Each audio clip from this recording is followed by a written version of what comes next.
This is Ariana Bronte, and her story starts at the very end. Born from a major political marriage, she was known as Peerless, Princess of the East. But her life was no fairy tale. All she ever wanted was a little bit of ordinary love, something she begged for constantly. Sadly, she received none from her family or her ambitious husband. He coldly used her, telling her he valued her cleverness only as a tool to help him ascend the throne.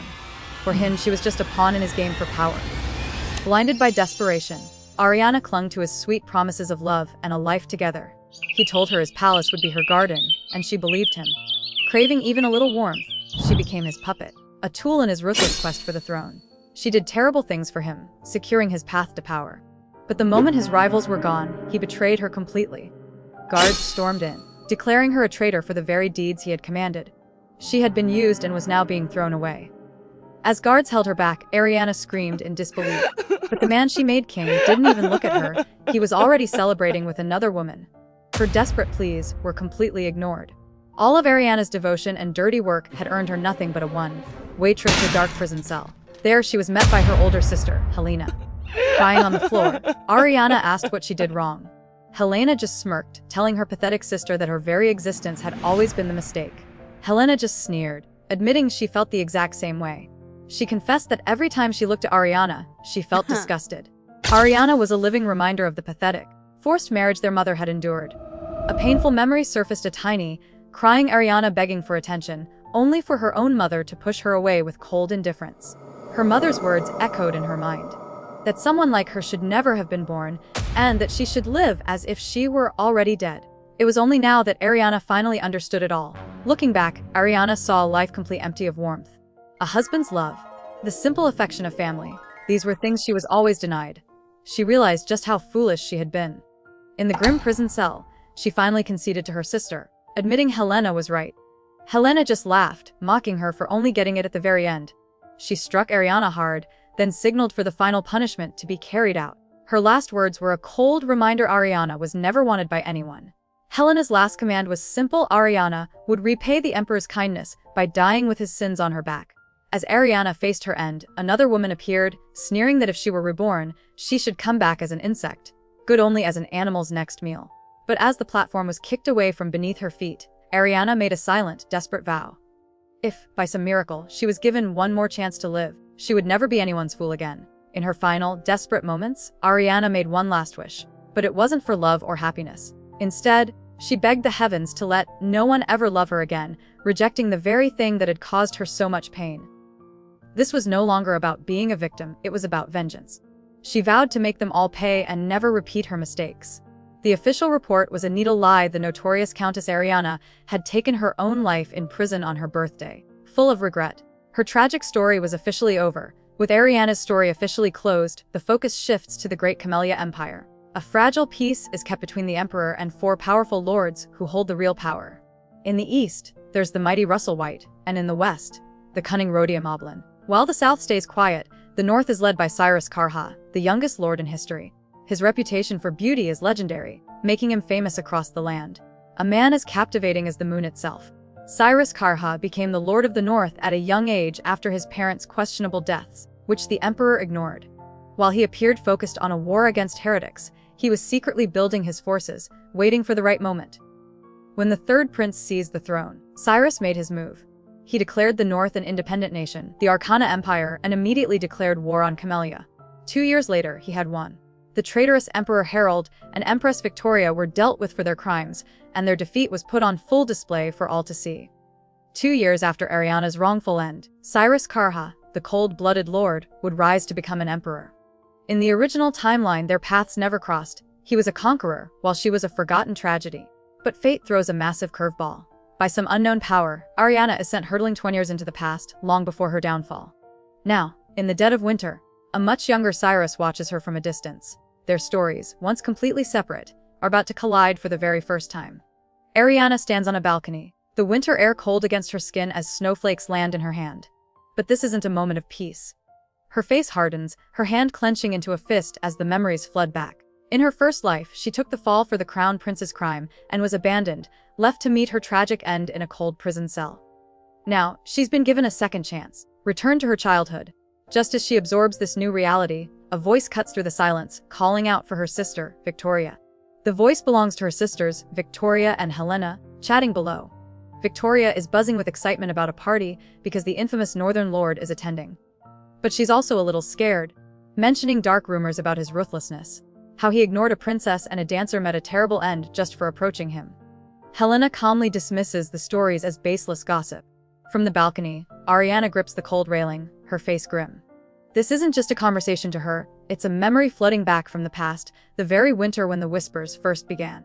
Ariana realizes she has returned to her 16-year-old body, though she has no quid how. The reason doesn't matter. What matters are the painful memories flashing through her mind. Her sister Helena, who helped seal her terrible fate, and her mother, Rachel, the true architect of her misery. The confusion in Ariana's eyes vanishes, replaced by a chilling storm of resolve. She makes a new vow. She will take back everything they stole from her and make them regret our very existence. This time, there will be no mercy. A knock at the door cuts through the silence. Her maid, Louise, enters the room, announcing that it's time for a meal.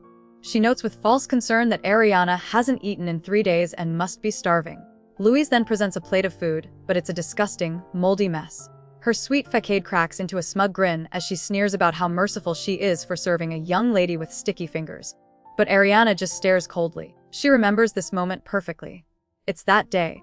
In her past life, this day was a total nightmare. She was framed for stealing her mother's necklace and locked away. When she refused the rotten food, the maid Louise delivered a harsh punishment for her defiance. The commotion even drew the attention of her grandmother-in-law, Kyler. Though Ariana pleaded her innocence, Louise found the necklace she had planted under the table, making Ariana look like a liar. Back in the present, she slides the tablecloth aside. Just as she suspected, the necklace is there. She looks up coldly and asks if seriously expects her to eat this. Louise's cruel smile widens. She reminds Ariana that it's her first meal in 3 days, gesturing to the slop on the plate. The maid is acting on orders from Rachel and Helena, and she gets a twisted thrill from tormenting the lady they both hate. When Ariana doesn't immediately obey, Louise's patience snaps. The next thing you know, a chair is knocked over and Ariana is on the cold floor. Louise savors her moment of power, but it's cut short when she feels a tug on her apron. Annoyed, she demands Ariana get up already. From the floor, Ariana grabs the maid's apron. With a cold look, she calls Louise's name. Getting to her feet, she places a hand on Louise's uniform and remarks that the fabric looks expensive. Certainly more valuable than Louise's. Before the maid can react, a loud tearing sound rips through the room. Enraged, Louise shoves her again, expecting the usual tears and begging. But Ariana just rises, her eyes glowing with an intense blue light. Completely unnerved by this new defiance, the maid stammers for her to stop acting out of character and just eat. Just as Louise is about to lose it, Ariana suddenly backs down, agreeing to eat. The maid is completely baffled. This isn't the timid girl who used to cower before her. To Louise's utter disbelief, Ariana sits and takes a big bite of the moldy food. But a moment later, she starts choking, clutching her chest in distress. Panicked by the sudden turn of events, Louise demands to know what's wrong, realizing her little power trip has just gone horribly sideways.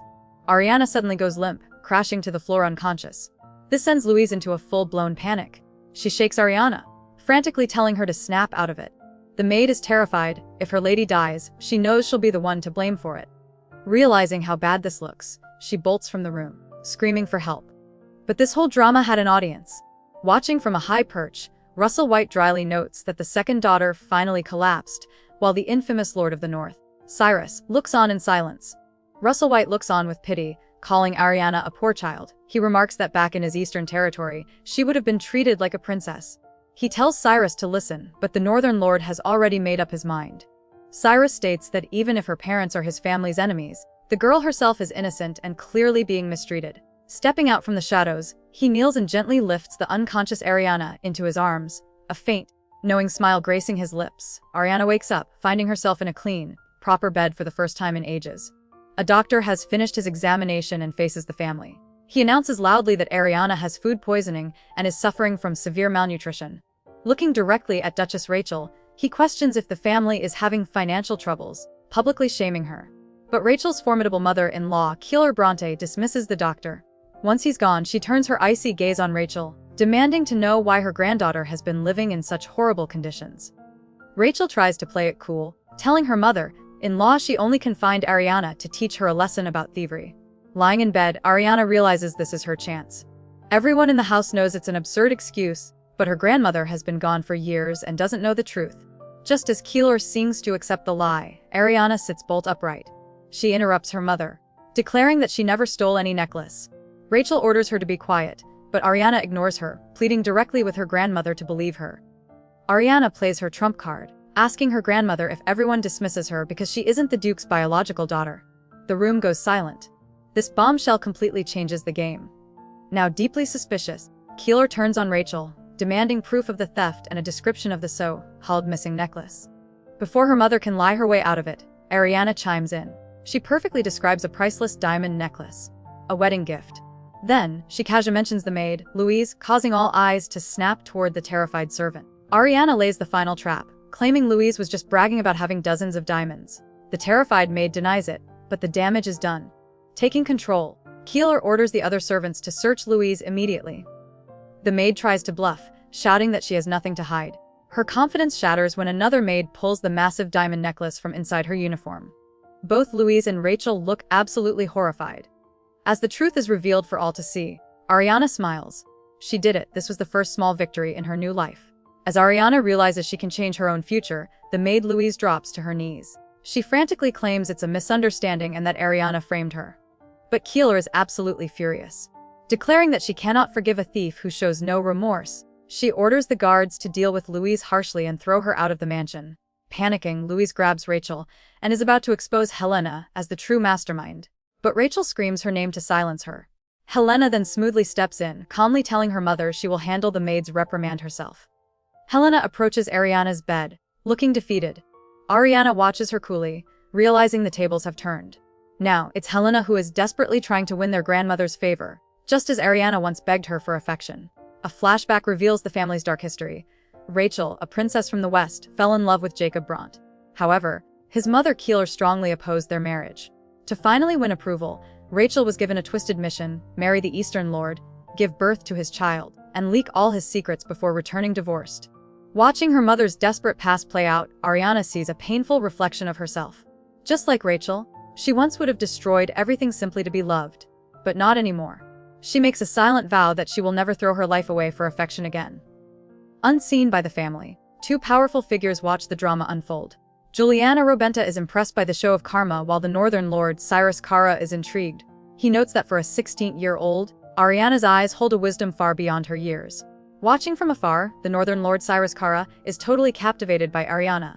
He finds her presence both unsettling and magnetic, admitting he can't look away from her deep blue eyes. Juliana Robenta asks what he plans to do now that the family drama is over. She has her own agenda, deciding to explore the mansion later to find something she's looking for. That night, Ariana isn't resting either. With the mansion quiet, she slips into the deserted kitchen, on a secret mission of her own. In the dark kitchen, Ariana remembers a painful truth. Her mother, Rachel, despised her for resembling the Eastern Lord, often leaving her to starve as a cruel punishment. But that was the old Ariana. Now, she vows to take care of herself, no matter what. She grabs a bottle and takes a satisfying gulp, refusing to be a victim any longer. Suddenly, a man's deep voice cuts through the silence, mocking her unusual way of dining. Startled, Ariana freezes. That's no servant's voice.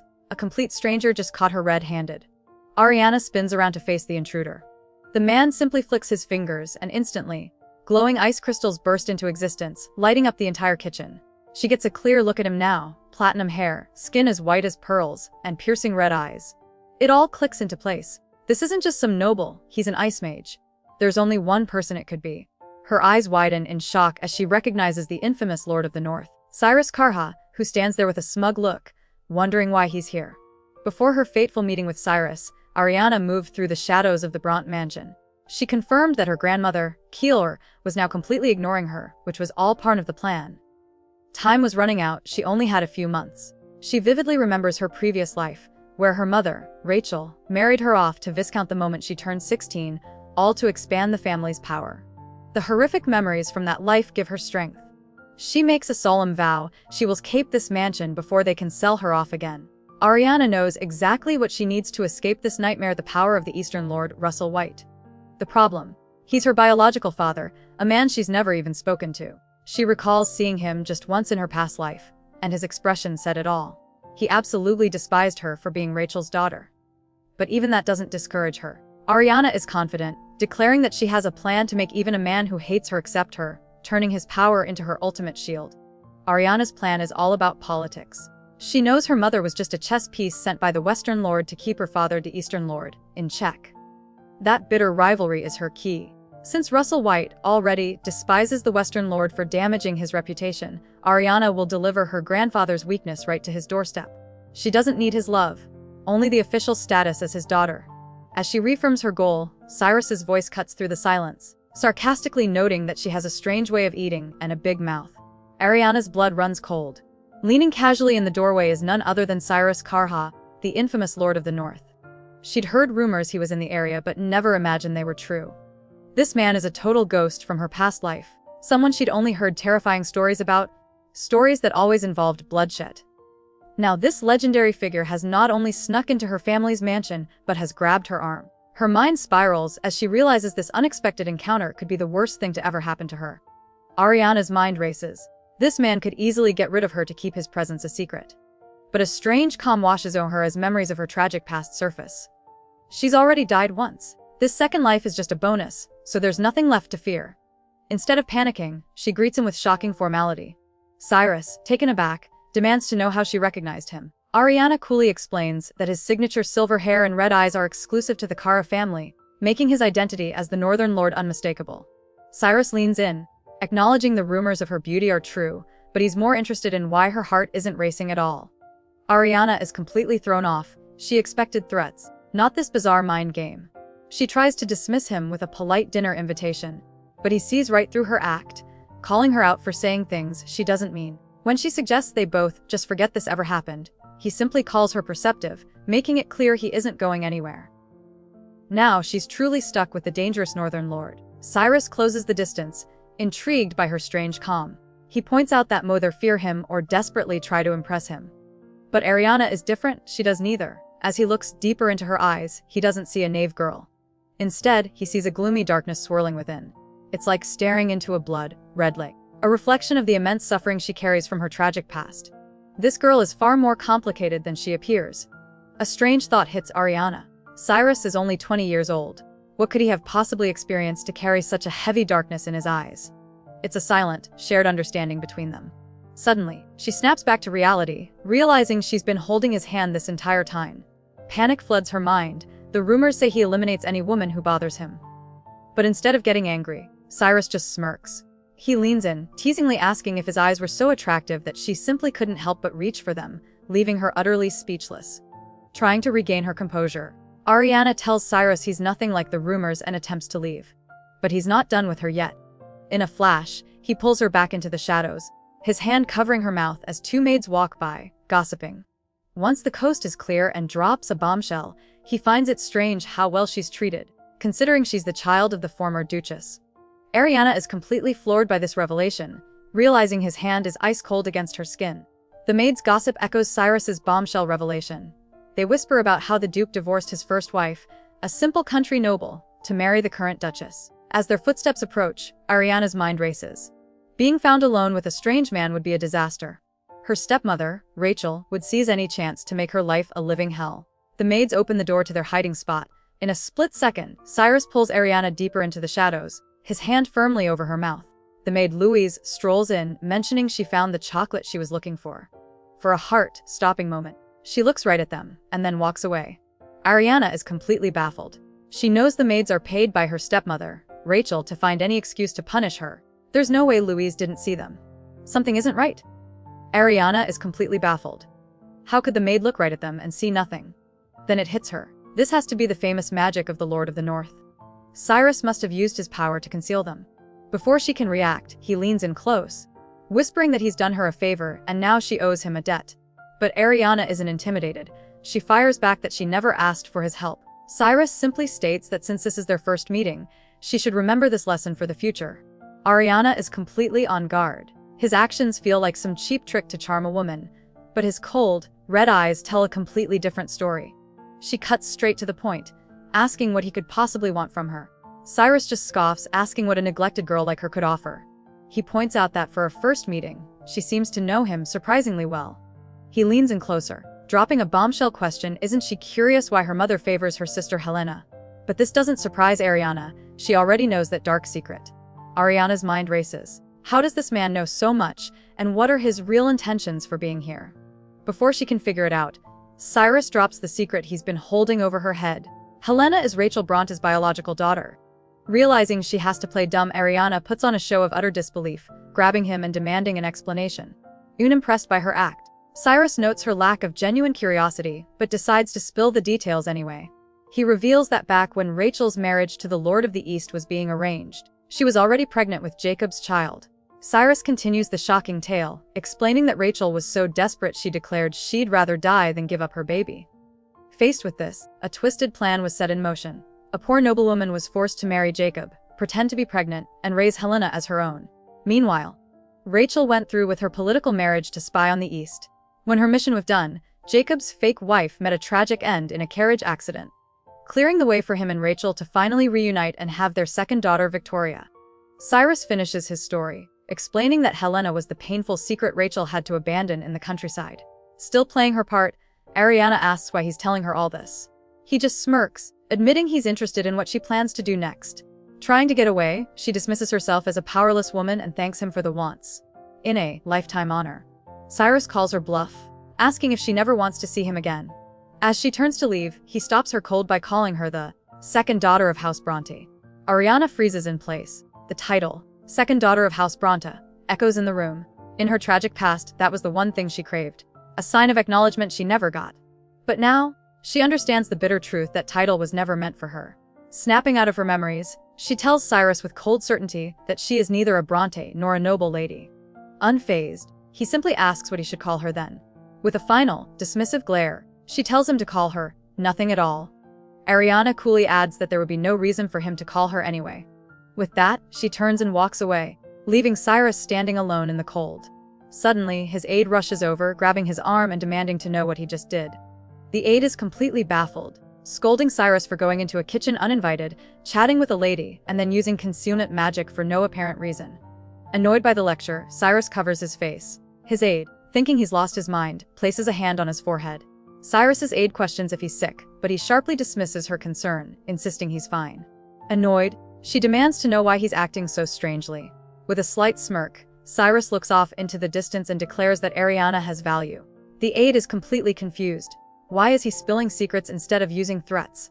He explains that she isn't someone you can handle that way. Still skeptical, she asks what he'll do if she proves useless. His answer is cold and clear: he'll just throw her away when the time comes. Cyrus watches her go, a cold smirk on his face. His decision is made. She's a pawn he can use.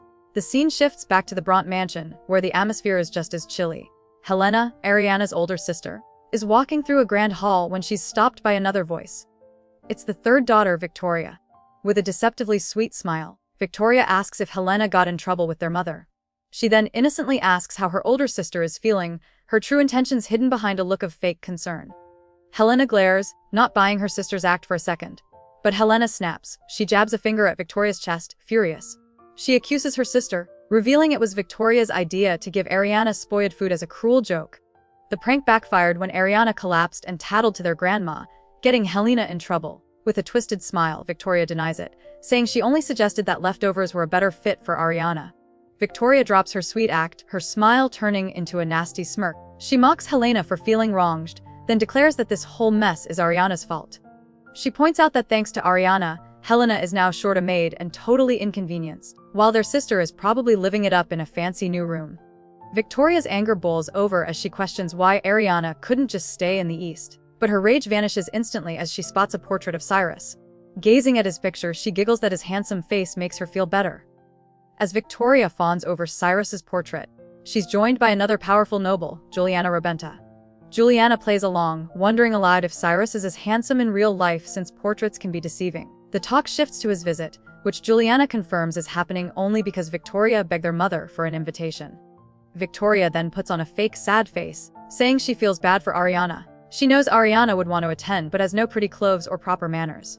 Juliana scoffs, agreeing that their sister would only embarrass herself if she came. Juliana leans in, whispering a wicked plan right into Victoria's ear. With a sinister smile, she declares she just had the best idea. Meanwhile, Ariana jolts awake in her room, a sudden chill washing over her. She reflects that it's been a few days since she met Cyrus, and thankfully, she hasn't seen him again. She hopes he's already left the estate, disappearing without a trace, just like he did in her past life.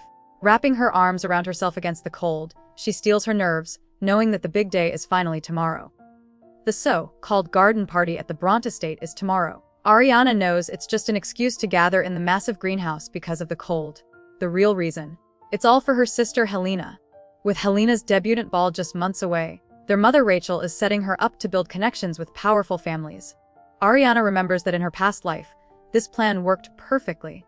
As she walks down the hall, she ignores the maids whispering behind her. She knows Rachel will find out she left her room, but she couldn't care less anymore. Ariana's mind flashes back to her first life. She remembers this was the day they finally let her out of her tiny, isolated room. Back then, she was so thrilled to be free that she immediately went wandering through the snowy garden, just happy to be outside. But her brief joy was cut short when a harsh voice screamed her name. In her excitement, she had run straight into the one person she feared most, her one and only mother Rachel, whose expression was a mask of pure disgust. In her memory, Rachel's fury was instant. She demanded to know why Ariana was outside before a sharp impact sent her sprawling onto the cold ground. Back then, Ariana just took it. But this time is different. As Rachel raises her hand to strike, Ariana refuses to be a victim. She catches her mother's wrist midair, her grip like iron. Looking her straight in the eye, she finally asks the question that's been burning inside her. Is the real reason for this hatred because she has the same eyes as the Eastern Lord? Rachel's face twists with pure rage. She completely loses it, screaming at the wretched child for daring to talk back. In her fury, she lashes out, sending Ariana stumbling hard onto the cold ground. Towering over her daughter, Rachel finally unleashes the disgusting truth. She shrieks that Ariana should be grateful she was even born, admitting she never wanted a second child. Her real resentment is clear. She hated having to leave her precious newborn Helena just to give birth to this thing. The ugly secret is finally out. Rachel's mind flashes back to a letter she once received. It was an order from the Eastern Lord, Ariana's biological father. He had commanded her to raise the girl well and marry her off, just as he had done with Rachel herself. The memory fuels her rage. Screaming that she never wanted Ariana, she admits she only let her live because she was forced to. But before she can do anything else, a powerful, unseen force erupts from Ariana, sending Rachel flying backward and crashing hard onto the snowy ground. Rachel stumbles back to her feet, completely bewildered by the sudden hailstorm. Ignoring the strange weather, her rage takes over again. She screams at Ariana to stay right there and think about her actions, feigning surprise that the great Northern Lord was still there. With a cold look, Cyrus bluntly informs her that he doesn't like being welcomed anyway, completely shutting down her attempt to deflect. Cyrus leans in close, playfully warning Ariana that if they became friendly, all the ladies who admire him would be heartbroken. He asks if she wouldn't be sad. With a straight face, Ariana fires back that she'd cry herself to sleep every night. But Cyrus sees right through her act, smirking that she'd actually find it amusing. Realizing he's sharp, she tries to leave. He stops her, offering advice. But Ariana isn't having it and cuts him off immediately, stating she'll pass. She wants absolutely nothing to do with this guy. Seeing the unexpected look on Cyrus's face, Ariana suddenly changes her mind and asks what his advice is. He gets serious, telling her she needs to hide the raw hatred in her eyes. Cyrus warns her that showing such dangerous intent while she's so vulnerable will only get her taken out sooner. Then, he leans in close, revealing a shocking secret. His own eyes are filled with that exact same look. He isn't just warning her, he recognizes a part of himself in her intense gaze. Cyrus brushes off her situation, stating that he's strong enough to endure it. He then admits he's jealous of her. If he had her strength, he wouldn't have to hide his own feelings. Confused, Ariana asks what he means, but he only says he hopes she finishes her plans quickly. Taking this the wrong way, she asks if he just wants her to disappear. But as she turns to leave, a soft smile touches her lips, realizing that isn't his true meaning at all. As Cyrus walks away, he's joined by the powerful noble, Juliana Rebenta. She's got some thoughts on Ariana, commenting on how elegant she looks despite her plain clothes. Juliana is also shocked by her mature tone, doubting Rachel ever taught her daughter any real manners.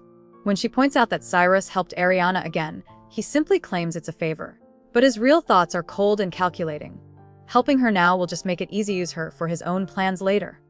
The scene then cuts to Ariana, alone and thoughtful by a window. Still reeling from Cyrus's warning, Ariana realizes he was right. She's been letting her hatred show and vows to be more careful. It's unsettling that the Northern Lord saw through her so easily, but she knows this second life is full of unpredictable challenges. Suddenly, a cheerful voice calls out, "Found you." It's her younger sister, Victoria. She runs up with a bright smile asking why Ariana ran off. Ariana recalls how, unlike the others, Victoria was always kind. But a bitter memory surfaces. and she wonders how she was ever fooled by the snake behind that sweet smile. Ariana finally sees the truth. It took her an entire lifetime to realize her sweet little sister, Victoria, was a cunning snake pulling the strings from behind the scenes. In her first life, Victoria used her charm to become empress, and Ariana foolishly walked right into the trap she laid. Back in the present, Victoria feigns concern, asking if Ariana is okay after their mother's outburst. But as Ariana plays along with a reassuring smile, Victoria's eyes narrow.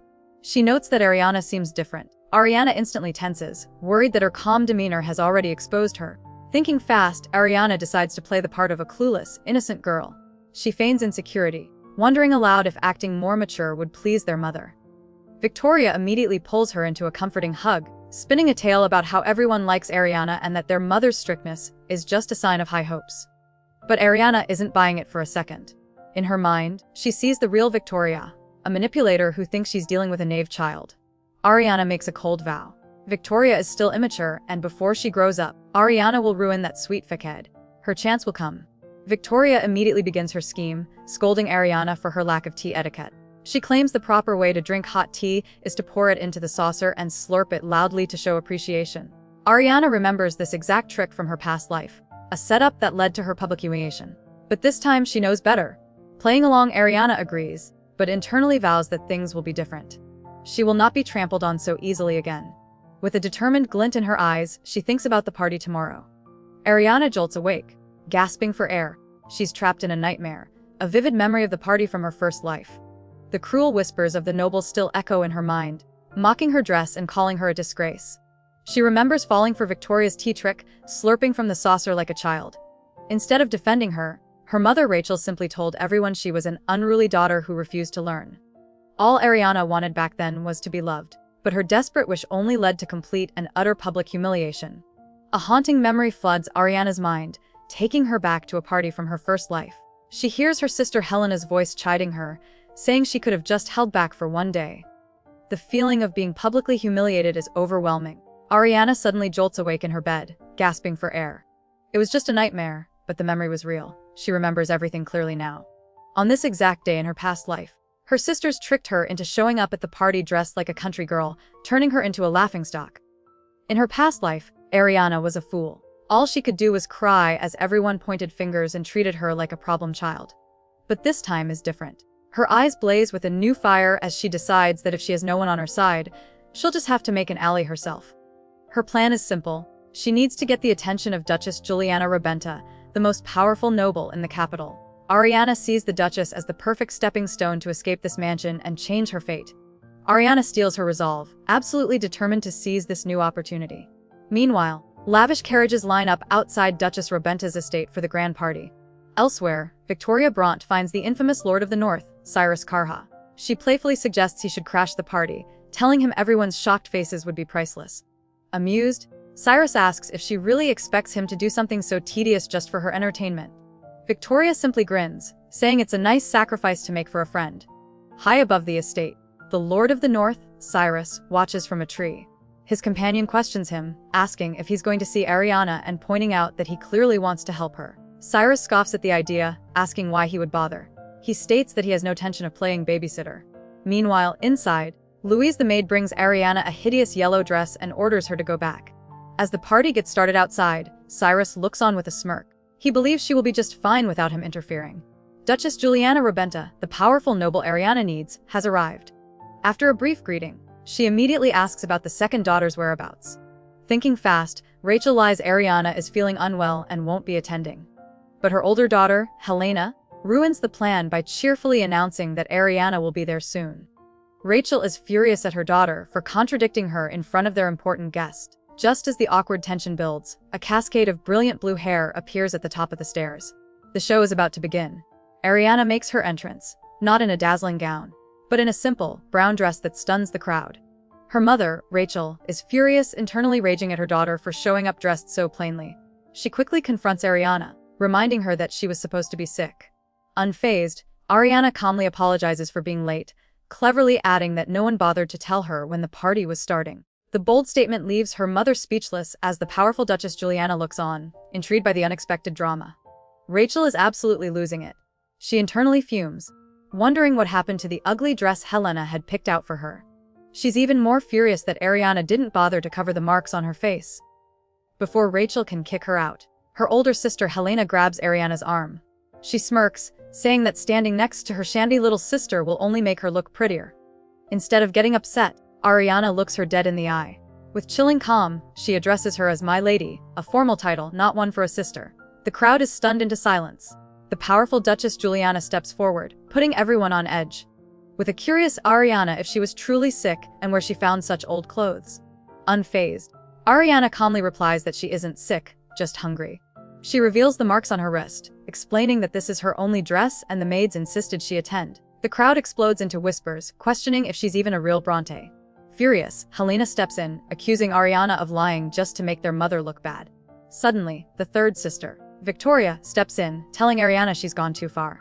But as a startled Ariana apologizes, Victoria grabs her arm, calling her sister, and pleading for her not to be upset. It's no use. Ariana knows her family can't undo this. The nobles have seen everything, and a public fight is far more interesting than the truth. Ariana doesn't care about her reputation. After the absolute despair she faced in her first life, becoming the center of gossip means nothing to her now. The crowd is dead silent after Ariana's cold address. But before Helena can explode in anger, the third sister Victoria steps between them. She pleads with Helena to stop, saying she can't bear to watch this any longer. Helena scoffs, completely baffled by the accusation of tormenting. Just as the tension peaks, Ariana sways on her feet. She quietly apologizes to the shocked onlookers, admitting she hasn't eaten in several days. Victoria's face goes pale with horror at the public confession. Instead of mockery, Ariana is surrounded by sympathetic nobles offering her cookies and kind words. While she quietly accepts, her sister Helena watches in a jealous rage, furious that Ariana is stealing the spotlight. But Victoria is in a full-blown panic. Her plan to make Ariana a laughingstock has backfired spectacularly. As another lady offers Ariana a cup of hot tea, Victoria freezes in horror. She remembers the tea was part of the trap, and now, with everyone on Ariana's side, she has no idea what's about to happen. As another noble lady questions Ariana's strange way of drinking tea, Ariana puts on an innocent face. She calmly explains that her sister, Lady Victoria, taught her this was the proper way. Victoria's face drains of color as she shrieks in denial, but it's too late. Ariana continues, telling everyone how Victoria called her yesterday, warning she'd be humiliated if she didn't drink tea this specific way. She then turns to her frantic sister and asks for forgiveness, feigning confusion and making Victoria look like a manipulative liar in front of everyone. The nobles notice Ariana's bruises are real, whispering that she must be in terrible pain to pull a stunt like this. As sympathy for her grows, the powerful Duchess Roberta confronts Ariana's mother, Rachel. She sarcastically remarks on how the family treasures their daughter. Rachel tries to dismiss it as a misunderstanding, but Juliana isn't having it. She questions how Ariana could get bruises in places she can't even reach. Then, she drops a bombshell, wondering if the Eastern Duke knows how his future bride is being treated, leaving Rachel pale and terrified. Duchess Roberta approaches Ariana, noting she's old enough for her social debut. The powerful Duchess extends a formal invitation, telling Ariana she'll be waiting for her in the capital. But this public victory had consequences. The party ended miserably for the Bront family, and back home, Ariana faced their wrath. After a severe punishment, she was locked away in the tower basement. Still, sitting in the darkness, Ariana feels no despair. To her, this temporary pain doesn't matter at all. Her long-term plan is working perfectly. Locked in the cold basement, Ariana smirks. Her plan worked perfectly. She had completely cornered her mother, Rachel. Now, the powerful Duchess Roberta has no choice but to take her to the capital or risk a massive scandal. In her past life, Ariana was terrified of being hated, but she now realizes that kind of affection was worthless. Suddenly, a voice cuts through the darkness, praising her for not crying like her sisters. Startled, Ariana looks up. The Lord of the North has somehow found his way into her prison. Cyrus Cara doesn't just walk in, he barges into the dungeon, demanding to know who dared block his path. He finds Ariana locked in her cell, their eyes meeting through the iron bars. He cuts straight to the point, asking why her own mother, Rachel, is so desperate to tear her apart. But Ariana doesn't ask for pity. Instead, she calmly replies that there are many kinds of families, and theirs is just one of them. Struck by her detached and mature response, Cyrus silently drapes his heavy coat over her shoulders. Cyrus sees the conviction in her eyes and remarks that she's a fascinating woman. Unfazed, Ariana replies that sparking even the slightest interest in a man famous for feeling nothing is more than enough for her. This comeback shocks Cyrus. He realizes she isn't just wary of him, she actually finds him bothersome. No one has ever treated the powerful Lord of the North this way, and he's instantly hooked. Deciding to test her further, he asks if the Eastern Lord, Russell White, knows how her family is treating her. Ariana confidently replies early Russell White knows or not is irrelevant. She explains that after today's scandal, the news will spread like wildfire among the nobles. He won't be able to pretend he doesn't know her then, not without looking like a man who abandoned his pitiful daughter. Cyrus is amused by her sharp mind, teasing that she thinks a lot for someone with such a small head. Without missing a beat, she retorts that his head doesn't look very big either. The comeback shatters his composure, and he genuinely laughs, causing Ariana to break into a smile herself. Still savoring their rare moment of shared laughter, Cyrus remarks that she knows how to laugh too. Reaching through the cell bars, he gently taps her on the nose. The light-hearted mood shifts instantly as he asks a surprisingly intimate question, does she also cry? Before Ariana can even process it, a sly, dangerous smile forms on his face. He tells her he'd like to see her cry one day. The sudden intensity leaves Ariana frozen, realizing his interest in her runs deeper and darker than she ever expected. Unfazed by his dark request, Ariana coolly replies that if he commands her to cry, she will. She then flips the script, demanding to know what business the great Lord of the North has with the Bront estate. Cyrus dismisses her question, reminding her that as a prisoner, she's in no position to ask anything. But Ariana remains defiant, asking him if she looks like someone who fears his power. A slow smile spreads across Cyrus's face. He correctly deduces that a woman who fears neither the dark nor her own family certainly wouldn't fear his sword. Cyrus switches topics, asking if she's hungry and teasingly recalling how she enjoyed eating before. Ariana flushes with embarrassment, and he smirks, noting it's a good thing the darkness hides her face. He then mentions her mother Rachel was furious, but Ariana is unfazed. She tells him he'd be shocked if he knew how much time she's spent locked up before. Intrigued, Cyrus says he looks forward to uncovering her other secrets. Suddenly, a cold chill fills the air as magical snowflakes drift into her cell, leaving Ariana to ponder his annoying motives. As Cyrus walks away, a thought hits Ariana: he clearly doesn't like her mother. For a split second, she feels a flicker of hope. Maybe he could be an ally. But that thought is immediately snuffed out by a bitter memory of Russell White, another powerful man who once promised her everything with a sinister grin. Ariana quickly dismisses the idea. Getting involved with someone like the Northern Lord is dangerous. She concludes grimly that she has no allies. To survive this time, she must walk her path completely alone. High on the castle tower, Cyrus looks out into the night, certain that Ariana will try to escape soon. He thinks about her demeanor. She carries herself not like a neglected prisoner, but with the powerful dignity of an empress. He had initially wondered how the Eastern lords planned to use her as a political card. But his observations revealed a different story. The Western Lord has no interest, and her own mother Rachel clearly despises her. He realizes Ariana is no simple pawn. She is not the type to let herself be used. Cyrus stands on the tower, still piecing things together. He knows Ariana isn't a pawn, but that raises a bigger question: what is her ultimate goal? He remembers the burning hatred in her eyes and wonders who it's meant for. The thought triggers a jarring memory, throwing him back into his own past. A younger Cyrus is seen running desperately through a bleak, snowy forest, his face filled with fear. He glances back in panic, but his foot slips on the ice, sending him crashing hard to the frozen ground. As the traumatic memory fades, Cyrus is struck by a powerful thought. The desperate look in Ariana's eyes is the same one he once had. He can't help but wonder why they seem so alike. Standing on the tower, he puzzles over the source of her intense rage. It feels too deep to be just parental neglect. Her hatred doesn't seem to stop with her family. He finds this discrepancy suspicious. A smirk plays on his lips as he forms a new theory. Her plan is to rely on the Eastern Lord for her escape. Cyrus's thoughts reveal his true motive. He suspects the Eastern Lord is connected to his parents' deaths. This is why he came to observe Rachel and her daughter. But Ariana is a totem variable he can't figure out. His hand rests on his sword. Normally, he'd eliminate such a risk without hesitation. For some reason, he can't bring himself to do it. He smirks, admitting he either sees value in her, or he's just entertained by the chaos. Suddenly, a loud crash shatters the quiet, followed by a woman's furious scream. The source of the crash is Helena, who is absolutely losing it. Her maids nervously report that Ariana kicked them out of her room, pulling the noble lady card to defy them. Enraged, Helena screams that they should have just forced her. A quick flashback reveals she was already scolded by her mother for bringing Ariana to the party in the first place. Overwhelmed with resentment, she sweeps an entire tea set off the table. Just as the porcelain shatters, her mother Rachel storms into the room, demanding to know what all the racket is about. Seeing Victoria on the floor surrounded by broken porcelain, she asks if her daughters are hurt.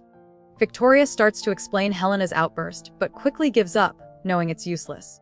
A bitter memory surfaces of her mother's constant warning, "Don't provoke your sister and just endure it because you're younger." Clenching her hair in frustration, Victoria doesn't understand why her parents favor Helena. She glances at a family portrait that doesn't even include her, terrified of what will happen if this continues.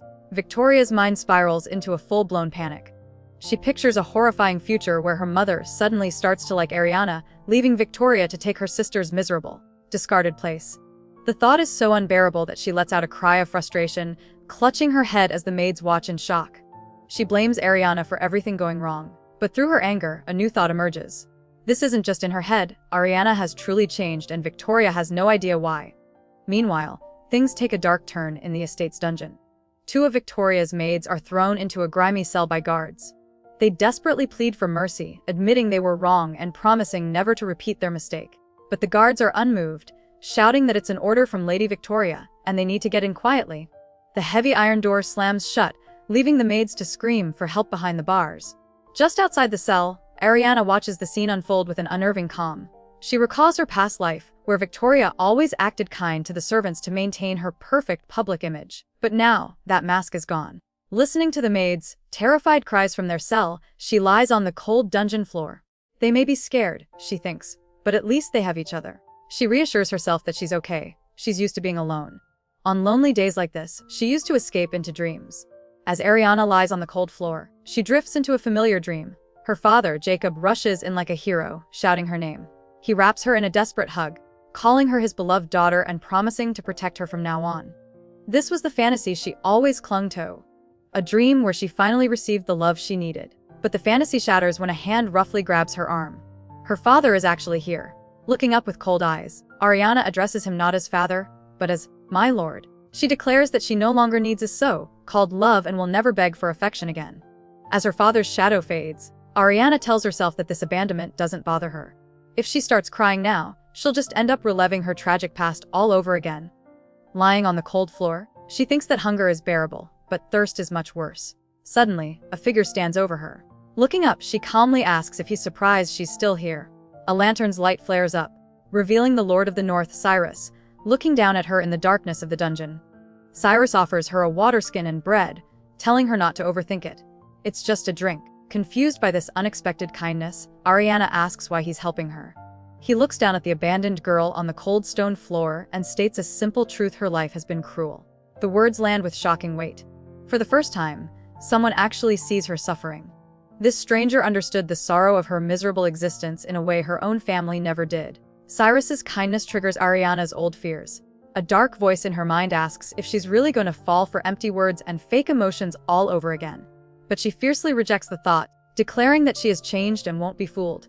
She pushes him away, telling him to save his kindness for the woman he truly desires.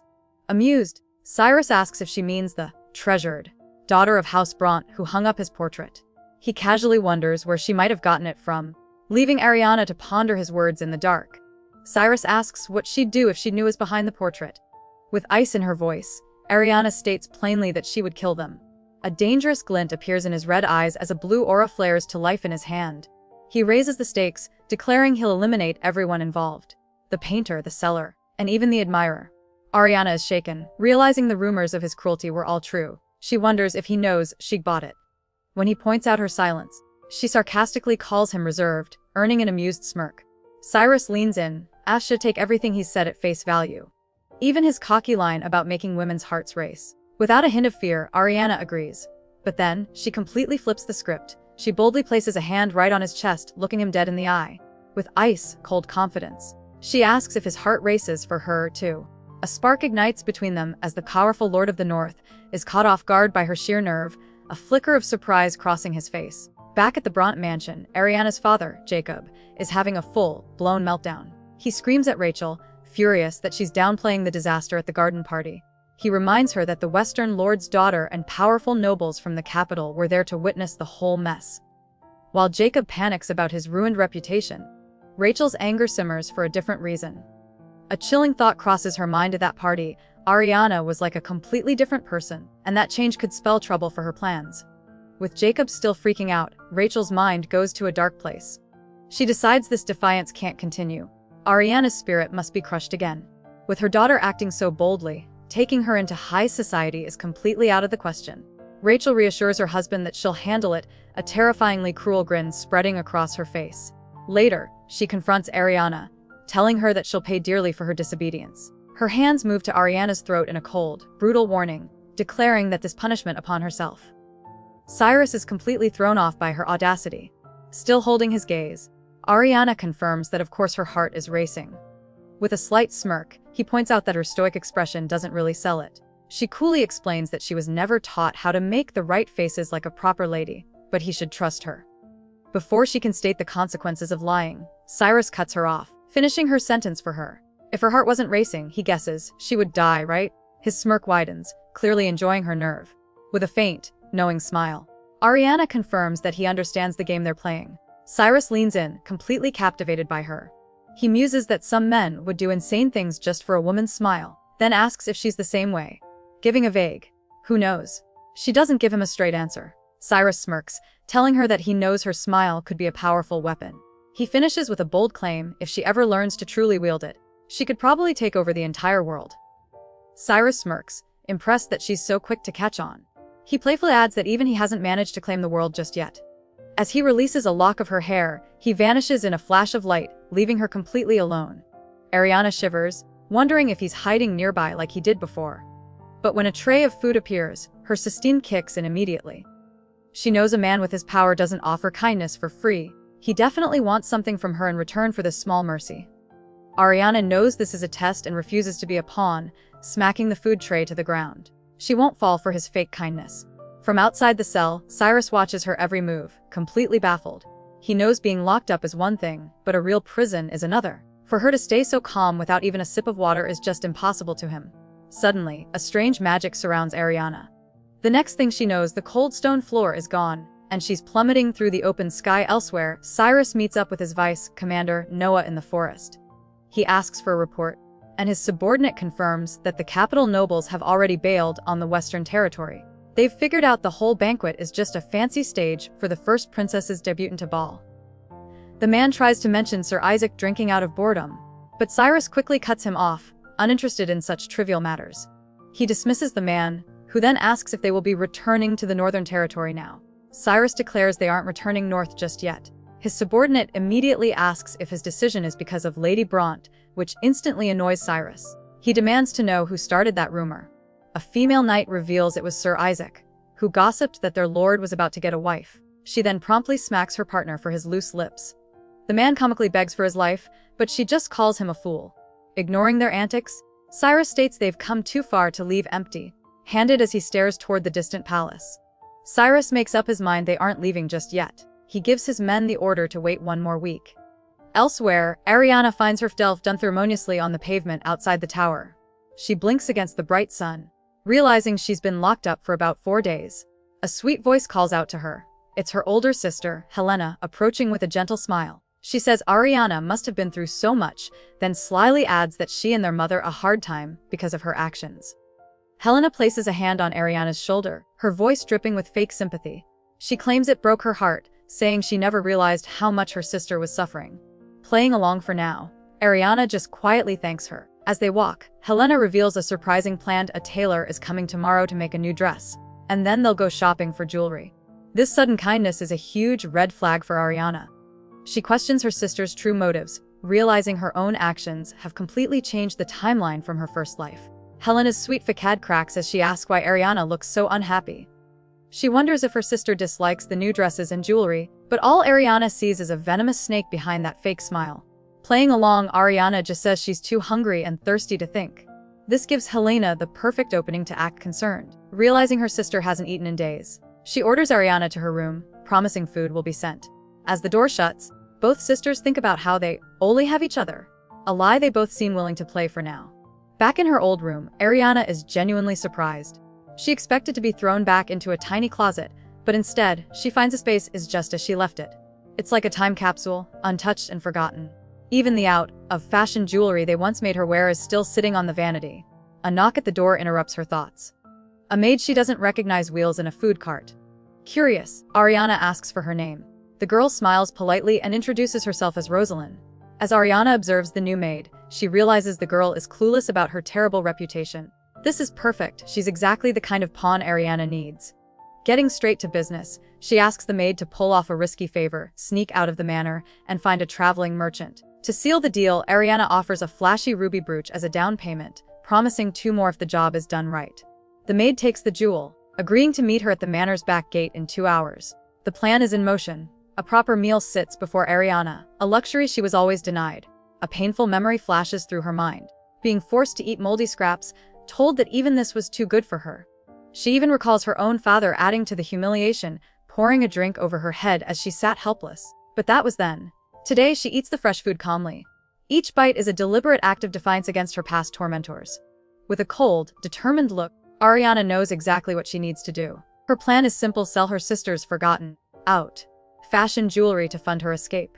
She knows she's the only one who can care for her body, so she eats to build strength for what's to come. Later, while walking through the grand hall, a sharp voice stops her. It's her mother Rachel with her older sister Helena. Rachel immediately scolds Ariana for calling Helena my lady. With a dismissive scoff from Helena, Ariana calmly agrees, hiding her true intentions behind a mask of obedience. Rachel demands to know where Ariana is going. Playing it cool, Ariana claims she just wanted some fresh air. Her mother isn't convinced and summons her closer. Grabbing Ariana's arm, Rachel puts on a fake display of motherly concern, warning her to behave and not get sick before their big trip to the capital. With a smug smile, she asks if she's understood. Ariana obediently agrees, but the moment she walks away, her face turns to stone. She knows that as long as she plays the quiet daughter, her real plan is safe. With her mother's fake concerns still ringing in her ears, Ariana steels her resolve. Her only thought is to stay quiet and play her part. She slips out of the suffocating mansion and heads into the woods, determined to see her plan through. Waiting for her is her trusty maid, Louise, who's already set things up. Louise introduces a traveling merchant, explaining he's about to leave the territory for good. This is the perfect, untraceable opportunity. With a nod, Ariana agrees, ready to make the deal that will fund her new life. In her past life, Ariana recalls how helping her ex-husband only ever got her 2 things: a dagger for emergencies and a measly 22 gold coins. Now, clutching the pouch of money from her jewelry sale, she realizes this is the first time she's ever had wealth to truly call her own. The problem is, she can't leave the estate to deposit it safely. As she's thinking, her maid Louise speaks up. Immediately on guard, Ariana questions if her mother, Rachel, gave Louise any secret instructions to follow her. With a calm smile, Louise lays out the cold, hard facts. She explains that ratting Ariana out to her mother would earn her a few measly coins, but what Ariana is offering is far more valuable. This logic hits home. Ariana realizes Louise is a new piece on the board, a maid who didn't exist in her previous timeline, a change she herself caused. Deciding to take a risk, she hands Louise the pouch of money with a simple order: deposit it. Later, she admits she expected the worst, but Louise returns handing over proof of a new, secure bank account. Ariana chose Braden Bank for a specific reason. She knows from her past life that it's destined to become the most trustworthy bank in the nation. But as she observes Louise, she grows more curious. For a simple maid, Louise is unusually clever, and she even has calusas on her hands. Taking the golden account token, Ariana realizes this is the first asset she has ever truly owned in either of her lives. Holding the proof of her newfound independence, she clenches her fist. The first step to changing her fate is now complete. With her first asset secured, Ariana isn't wasting a single second. She declares her preparations good enough. Before facing the Eastern Lord, she needs a powerful weapon: leverage. Her target is a dark secret connecting the Western Lord and her own mother, Rachel. This dangerous mission takes her to a shady back alley in the Western Territory. Inside a dimly lit room, she meets with some rough characters. One man, clearly annoyed by her disgusted expression, impatiently asks her to get straight to the point: what's the job? Ariana gets right down to business, setting the time and place for the job. She slides a single gold coin across the table and describes the target: a woman with pale skin.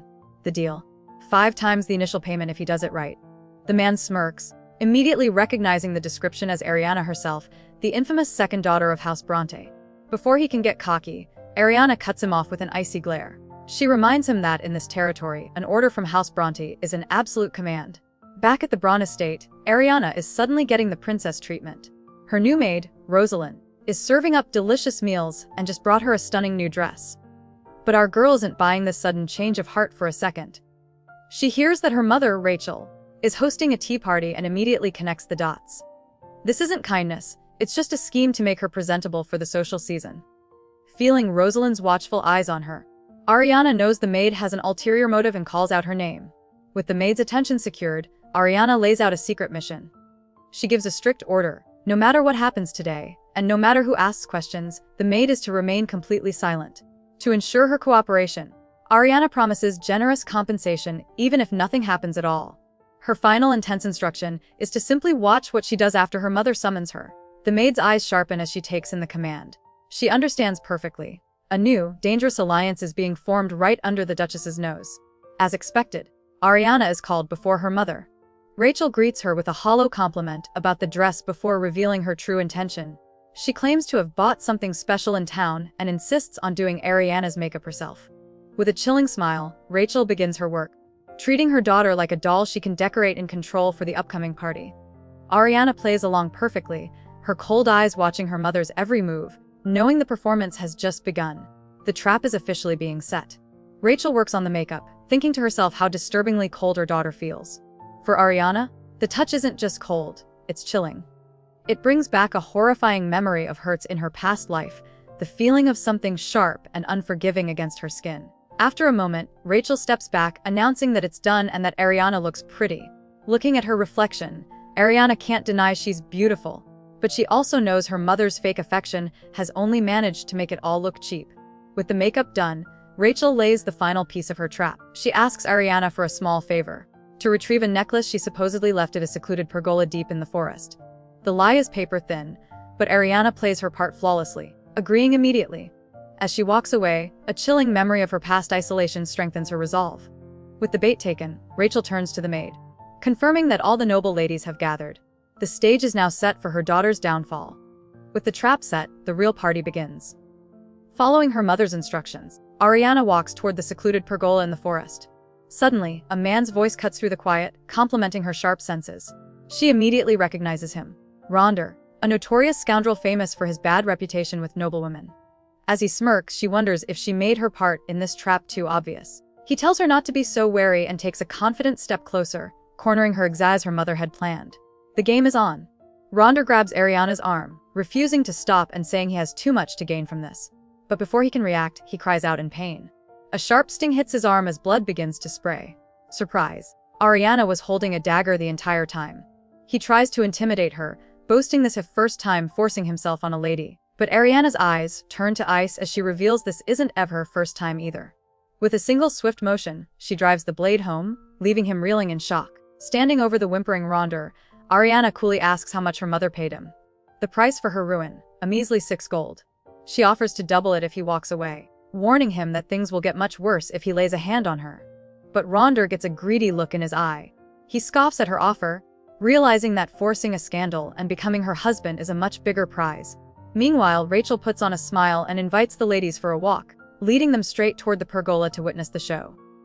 Ronder gloats that soon every noblewoman will witness their love, spreading the story far and wide.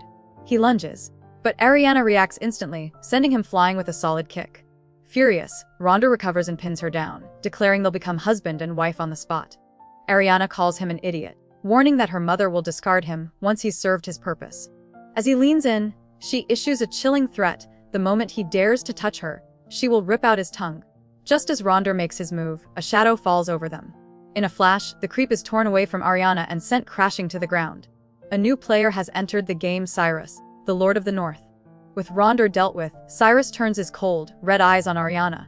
He holds the thug up by his collar and asks if she was trying to get close to this man, or if she had another trick planned all along.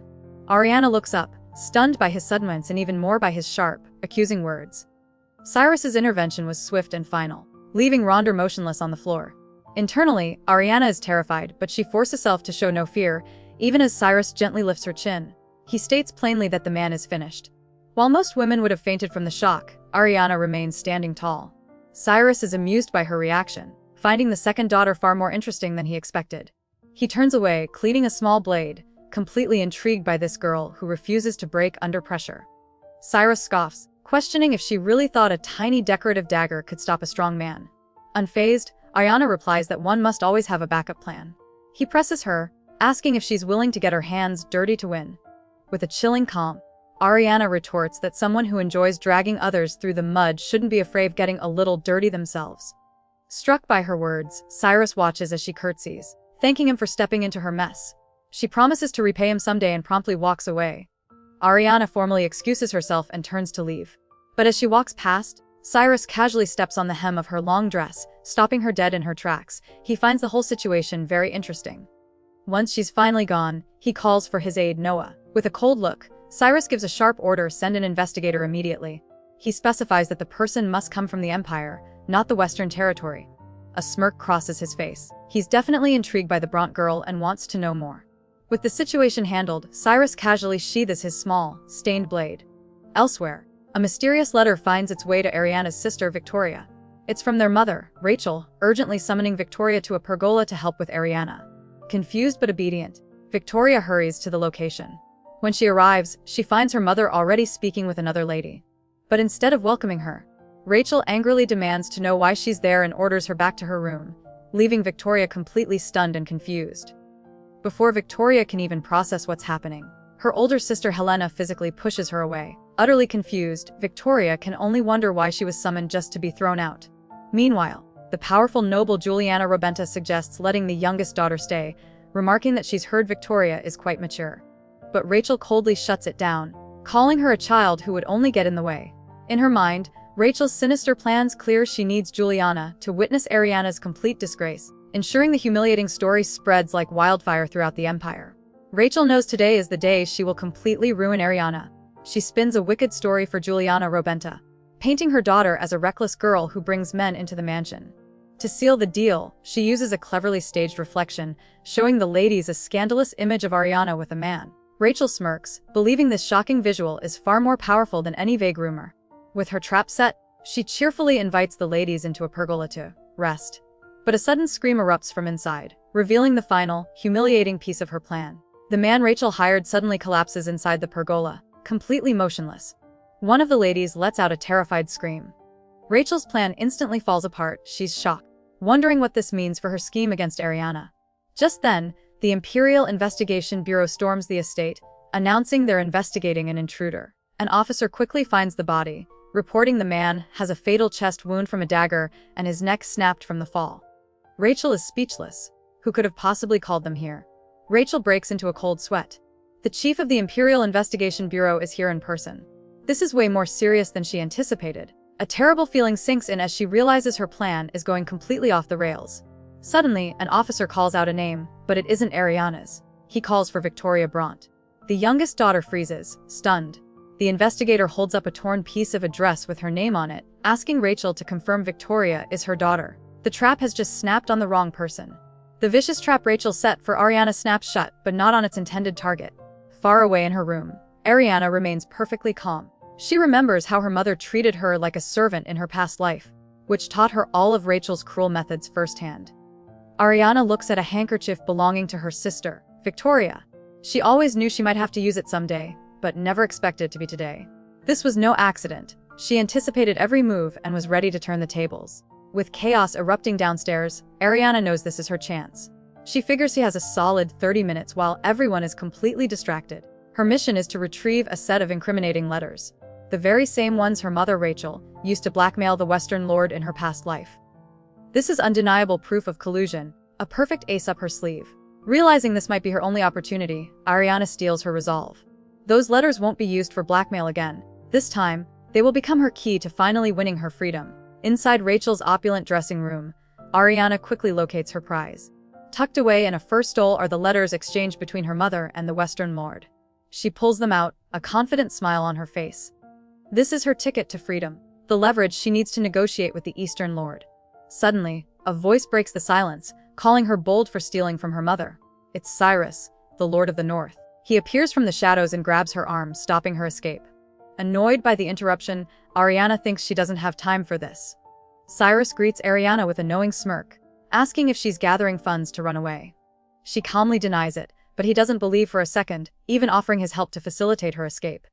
Ariana refuses, explaining that if she disappears now, her mother will simply blame her for the whole mess. In that moment, Cyrus understands her true plan. He realizes she left her sister's handkerchief behind to frame her instead.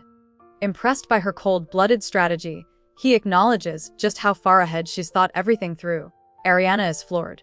She can't believe Cyrus figured out her plan so easily, realizing he's far too clever. But her scheme runs even deeper. She'd already set another trap. this time for her sister Victoria. Using her mother's forged handwriting, she sent a letter and started a nasty rumor pinning the blame on her. Since other nobles had seen Victoria near the scene, the story was sure to stick.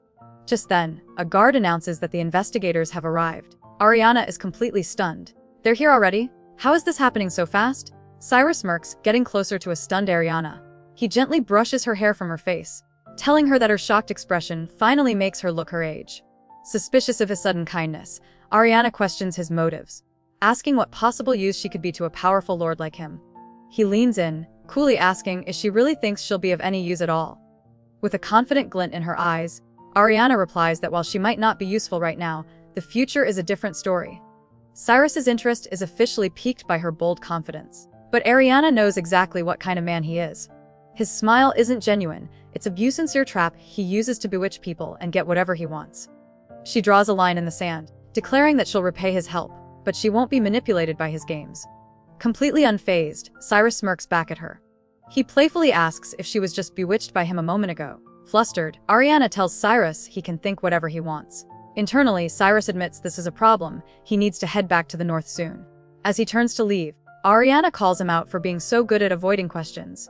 He just gives a slick reply, saying he only does it for her. But he's not really going. He can't bring himself to leave, admitting he wants to see just how far she will go. Suddenly, a chilling memory hits him. Feeling dizzy, followed by a vision of splattered blood. He realizes he walked into an ambush. Ariana's mind races. Cyrus is still here, but she's on a tight schedule. With investigators on the way and the threat of her mother Rachel appearing, she has no time for this. She tries to dismiss him, but Cyrus calls her out on the scarf she's wearing, slyly asking if she stole it. He warns her that this mansion has eyes and ears everywhere. Flustered, Ariana insists she just forgot to give it back. As she removes the scarf, a brilliant blue gemstone is revealed, previously hidden from view. As Ariana walks away, she admits to herself that she truly hates Cyrus. Even though he helped, his unpredictable nature is just too much to handle. Deciding she has no time to spare for him or the looming threat of her mother, she continues down the hall. Cyrus watches her go, a smirk playing on his lips. Once she's gone, he reaches into his coat and pulls out a set of hidden documents. Looking them over, he thinks to himself that Ariana really is a useful woman to have around. Meanwhile, back at the Bronte mansion, things are getting intense. Victoria, one of Ariana's sisters, is being grilled by the chief investigator. She desperately pleads her innocence, insisting she had nothing to do with the incident at the pergola. But the investigator has hard evidence her handkerchief was found at the scene. Victoria fumbles for an excuse, weakly suggesting a maid must have stolen it. He scoffs at the idea. Internally, Victoria connects the dots. The strange note from her mother, this sudden investigation. A smirk forms as she comes to one conclusion: Ariana is behind all of this. Cornered, Victoria throws her sister under the bus, claiming Ariana is a thief who might have stolen her things. The investigator takes the bait and demands to see Ariana immediately. But it's too late. Rachel sweeps in, only to learn from a maid that Ariana's room is completely empty. She's gone. Rachel puts on a fake act of a disappointed mother for the investigator. The moment they're alone, she embraces Victoria, internally raging that someone dared to frame her precious daughter. Meanwhile, far from the mansion's drama, Ariana is already on the move. The investigator presses Rachel, asking if Ariana fled because she was guilty. Playing the part of a disgraced mother, Rachel tearfully agrees. Internally, though, she's convinced Ariana isn't smart enough for a scheme like this. She assumes Ariana caused some terrible accident and ran away in a panic. All that matters is finding her to clear Victoria's name. Rachel barks in order to find her runaway daughter immediately. Just then, a maid rushes in with urgent news, looking extremely worried about what she has to say. The maid finally spits it out: Ariana didn't flee to some back alley, she went to the Western Lord's territory. And she isn't hiding. Far from it, Ariana is barefoot in a tub, laughing with her maid Louise as they do laundry. Her carefree attitude immediately catches the attention of a powerful man watching nearby, Robin Oblin, the Lord of the West. He recognizes her unique blue hair, a known trait of the Eastern Lord's bloodline. But he's completely baffled. Why is a noble lady doing manual labor with a smile? A passing guard does a double take, completely stunned. The second young lady is scrubbing laundry, barefoot in a tub. When he calls out to her, Ariana just looks up with a bright, carefree smile. But her peaceful moment is ruined when her mother, Rachel, shows up. Still smiling, Ariana innocently asks if there are more chores for her to do. This simple question makes Rachel's face twist with silent fury. She clenches her hands, her mind screaming Ariana's name in pure rage, absolutely disgusted by her daughter's cheerful defiance. An investigator confronts Ariana, demanding to know her whereabouts. Without breaking a sweat, she says she's been doing laundry all day with her maid. He glances at the clotheslines, packed with wet sheets, and seems to accept her story. But then he turns, his real target now clear. He addresses Victoria directly, telling her she's being brought as a witness for a murder case, and pulls out a set of cuffs. Rachel explodes, screaming at him for daring to touch a Bronte. But the investigator calmly states that evidence and eyewitnesses make this arrest completely legit. Rachel tries to pull rank on the investigator, shouting that she's the Western Lord's daughter. But he's not impressed. He calmly states that the Emperor himself ordered this investigation, and anyone who interferes will be arrested, no matter who they are. Just as he warns Rachel to back off, Duke Bront storms onto the scene, demanding an explanation. The investigator explains they are taking Victoria as a witness in a murder case. Hearing this, the Duke explodes, calling it utter nonsense. The entire family watches as Rachel's plans completely fall apart. Duke Bront freezes, realizing he's cornered. With everyone watching, he can't risk making a scene. Instead of defending his daughter, he tells Victoria to just cooperate with the investigation. He insists she'll be released quickly if she just answers honestly. Victoria is absolutely stunned by her father's betrayal. He just tells her to act like a proper lady as the cold steel cuffs click around her wrists. As the investigators lead her away, far from the chaos, Ariana basks in the sunlight, her brilliant blue hair dancing in the wind. A cool, satisfied smirk confirms that everything is unfolding exactly as she planned.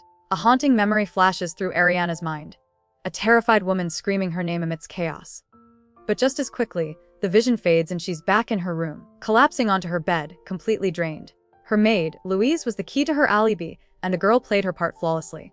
All day, Louise casually dropped hints to other staff that Lady Ariana was with her, taking a break from a long day of chores. The mountain of freshly washed laundry hanging outside was the perfect, undeniable proof that sealed her sister's fate and secured Ariana's innocence. Ariana reflects on her maid, Louise. The best part of their scheme was that Louise never asked a single question, and that's exactly the kind of loyalty Ariana needs. But a new problem has emerged. She reluctantly admits that without the Northern Lord's help, her plan wouldn't have worked so smoothly. Now she owes Cyrus a major favor. Worse, his interference stopped her from getting a crucial letter from her mother, Rachel.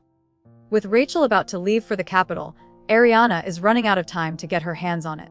Ariana realizes she can't just approach the Eastern Lord and claim to be his daughter. Without solid proof, he'd never accept her. A bitter memory of being the family outcast flashes in her mind. She knows a useless girl is just a burden. She refuses to repeat that misery. Luckily, the chaos surrounding Victoria's arrest provides the perfect cover. With her parents distracted by damage control, Ariana sees her chance. It's the perfect time to sneak into Rachel's room one more time and secure the evidence she needs to change her fate. 5 days later, Victoria is getting grilled by an official. Her accusations against Ariana completely fall apart when the man reveals her sister's rock-solid alibi. She was doing laundry with a maid all day. He sternly reminds her that false accusations can't be undone with just words. Crying, Victoria insists it was crazy rumors are already flying around the Western capital. The gossip is wild. They say Duchess Rachel hired thugs to ruin Ariana, but the plan backfired spectacularly. Victoria was the one who got caught in the crossfire and ended her attacker's life. With her name being dragged through the mud, Rachel sends a desperate plea for help to her father, the Lord of the West. But his reply is ice cold. A single, short letter arrives telling her flat out, "Don't come to me." He's completely abandoned her. Back at the mansion, Rachel gets zero sympathy from her husband. Jacob fumes about their ruined reputation, but she fires back, asking what he did while Victoria was arrested. He insists he couldn't just challenge a high-ranking official. Snapping completely, Rachel shrieks that this is all Ariana's fault and smashes a vase against the floor.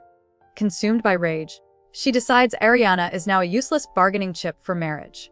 With chilling mareness, she thinks that her blue-haired daughter should never have been born in the first place. Kneeling amid the shattered vase, Rachel clutches a sharp shard. A chilling thought crosses her mind. Even if Ariana were to meet an untimely end now, it wouldn't be a loss. Meanwhile, Ariana calmly watches the unusual March snow from her window. Her maid, Louise, reports a crowd is demanding the truth about Victoria, making her release unlikely. Louise admits she only leaked the arrest. Someone else is actively fueling the more scandalous rumors. Ariana immediately knows who it is. The one helping her from the shadows must be him, Cyrus. Ariana thinks about the man helping her from the shadows. She wonders what Cyrus could possibly expect in return for going this far. Shaking off the thought, she turns to her maid, Louise, and asks for another dagger.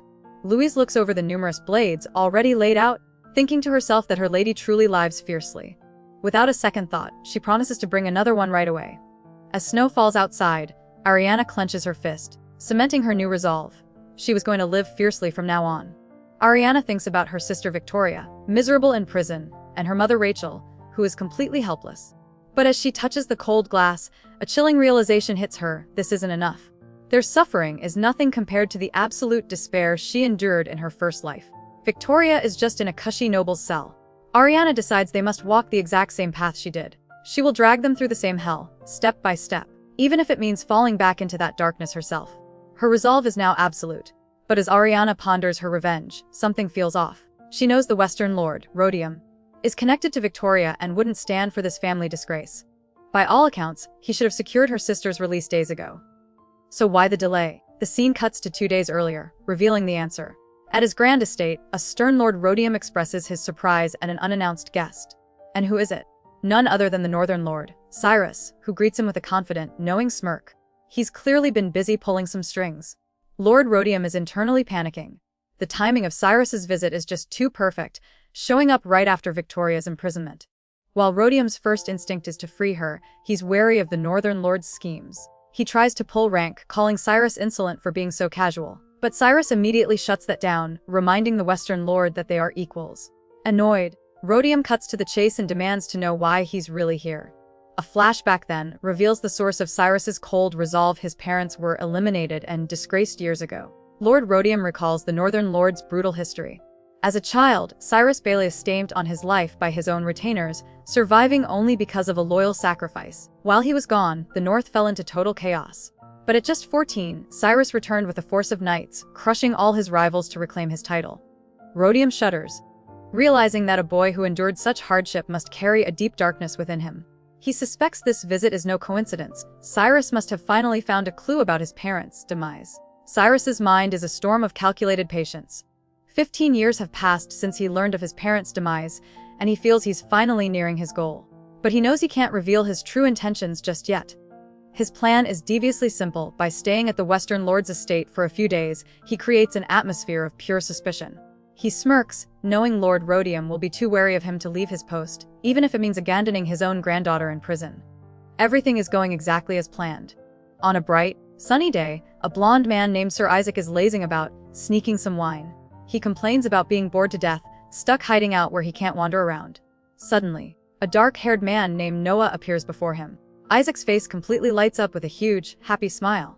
Noah bluntly tells him not to smile like that. Isaac jokingly asks if Noah is afraid he'll fall for him. But Noah just replies he was hoping for a drink, which Isaac refuses, warning him about Louise. While Ariana eats, her maid Louise informs her that someone named Louis is stuck watching the lady for now.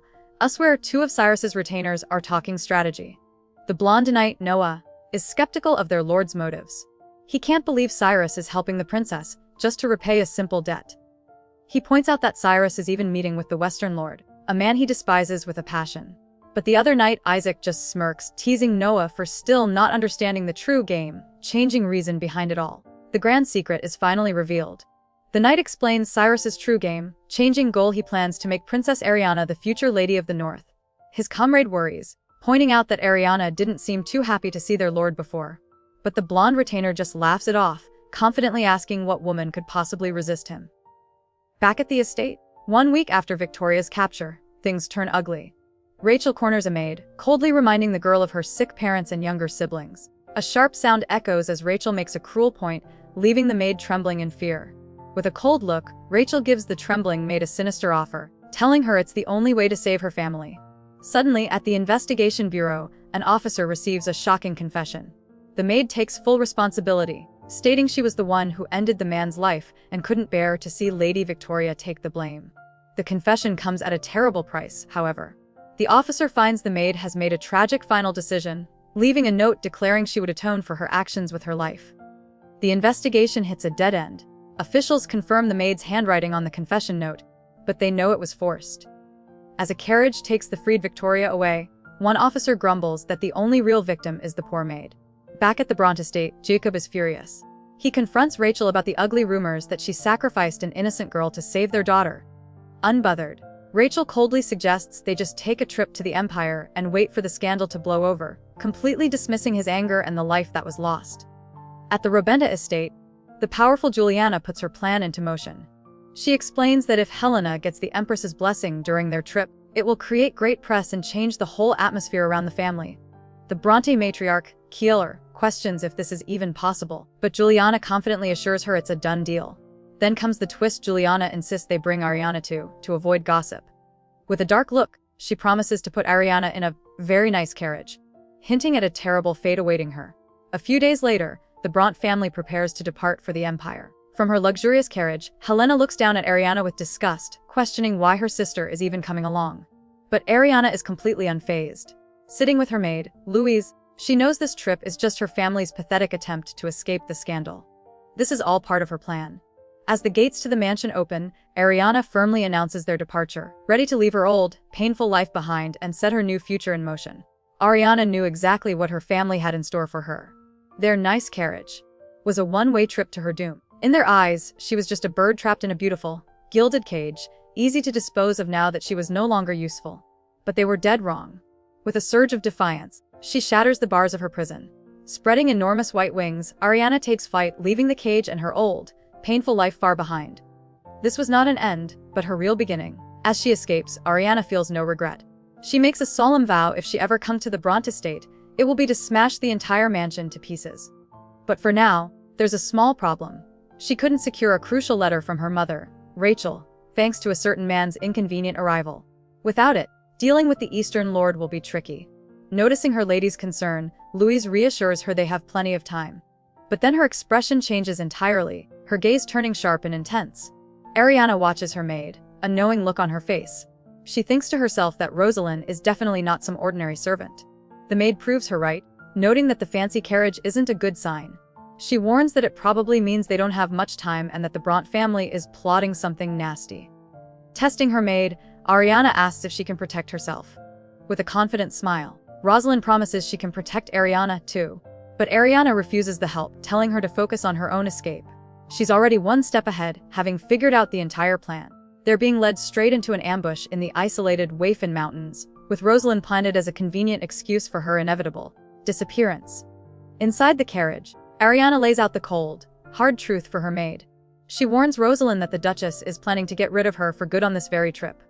With a dead, serious look, she orders Rosalind to just run when the time comes and not even think about saving her.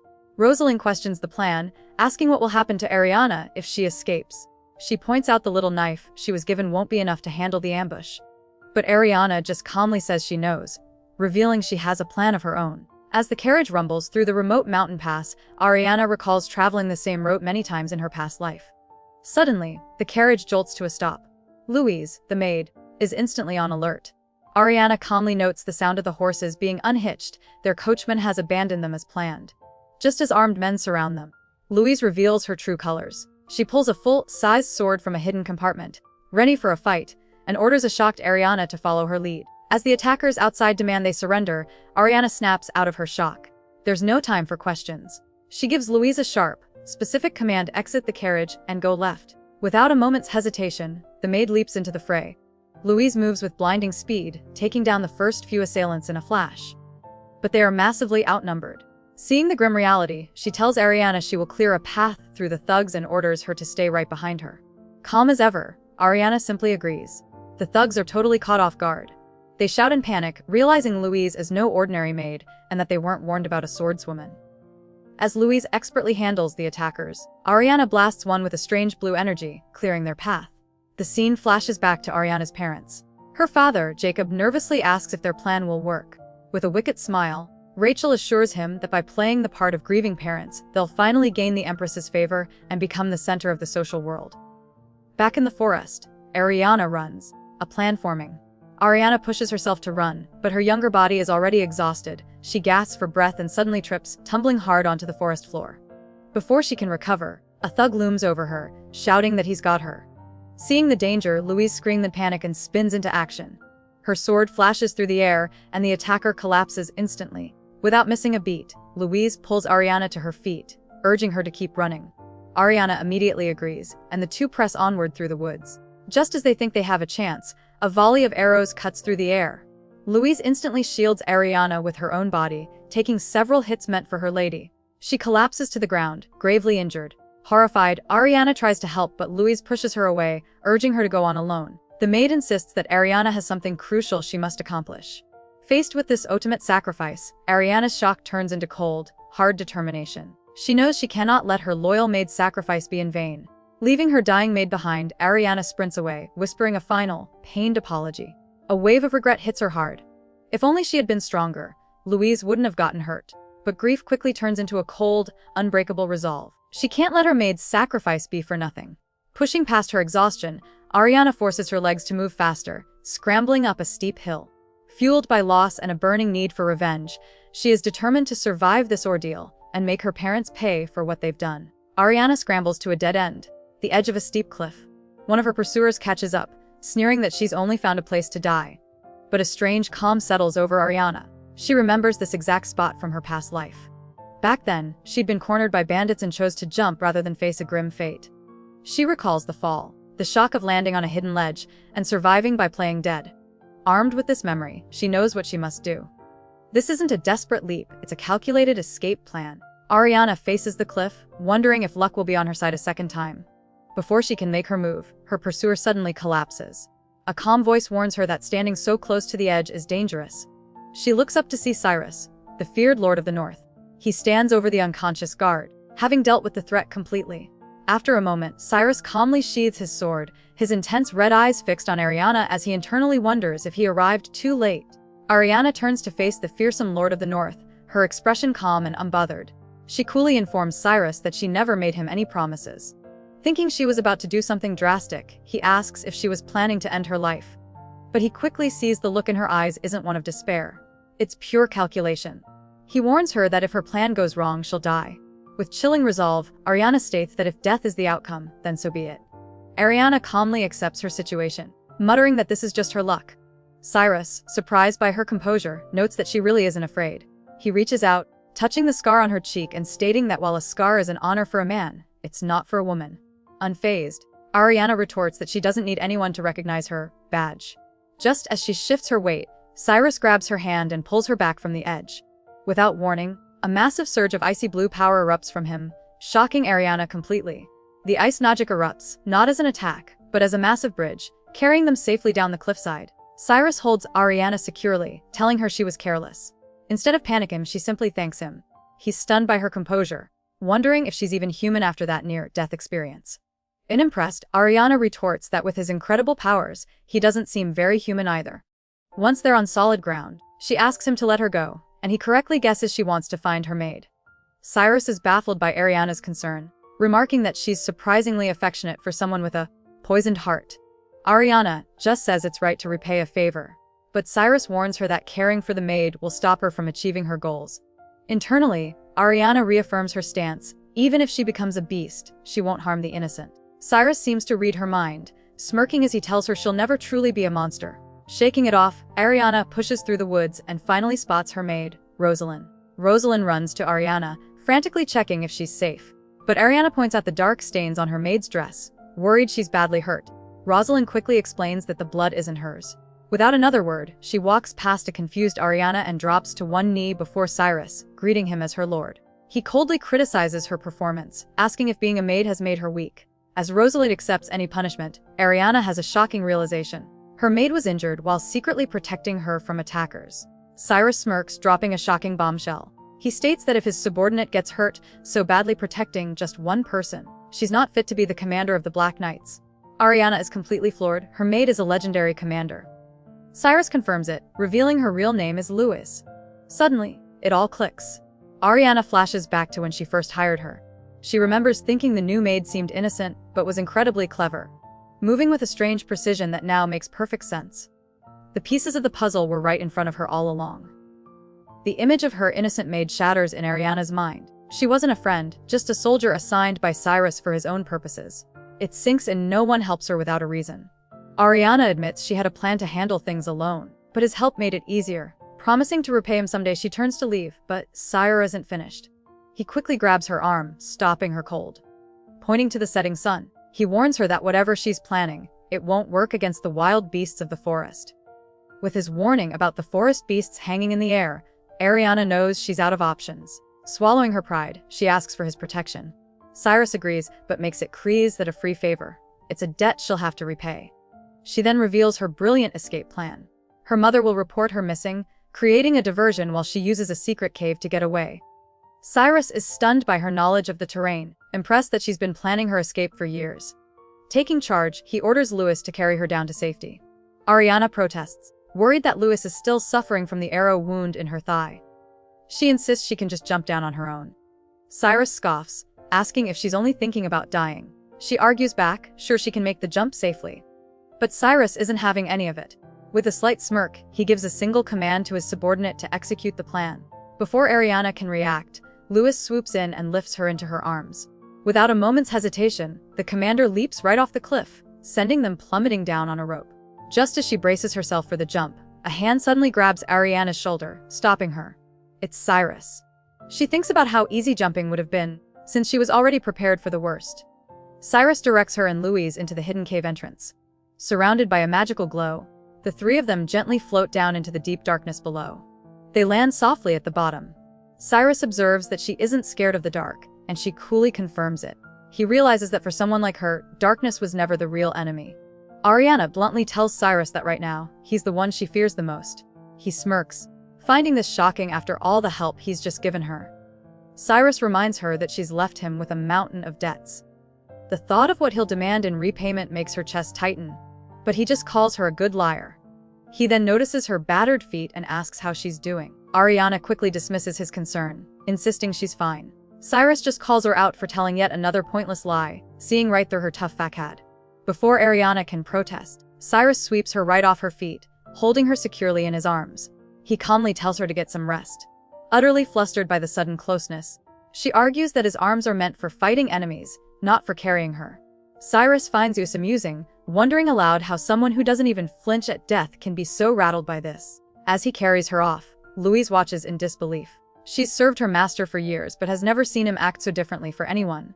Still in his arms, Ariana tries to push him away by reminding him of his duties to the north. But Cyrus isn't falling for it, cheekily asking if she just wants him to put her down.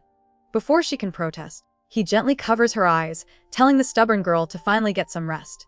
A strange, peaceful energy flows through her, and her consciousness fades. Ariana wakes up by a serene cave lake, completely disoriented.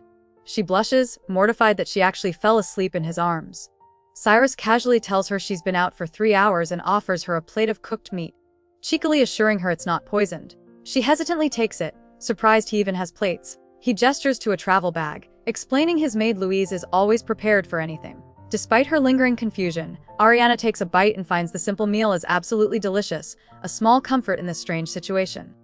Enjoying her meal, Ariana gets curious and asks where the meat came from.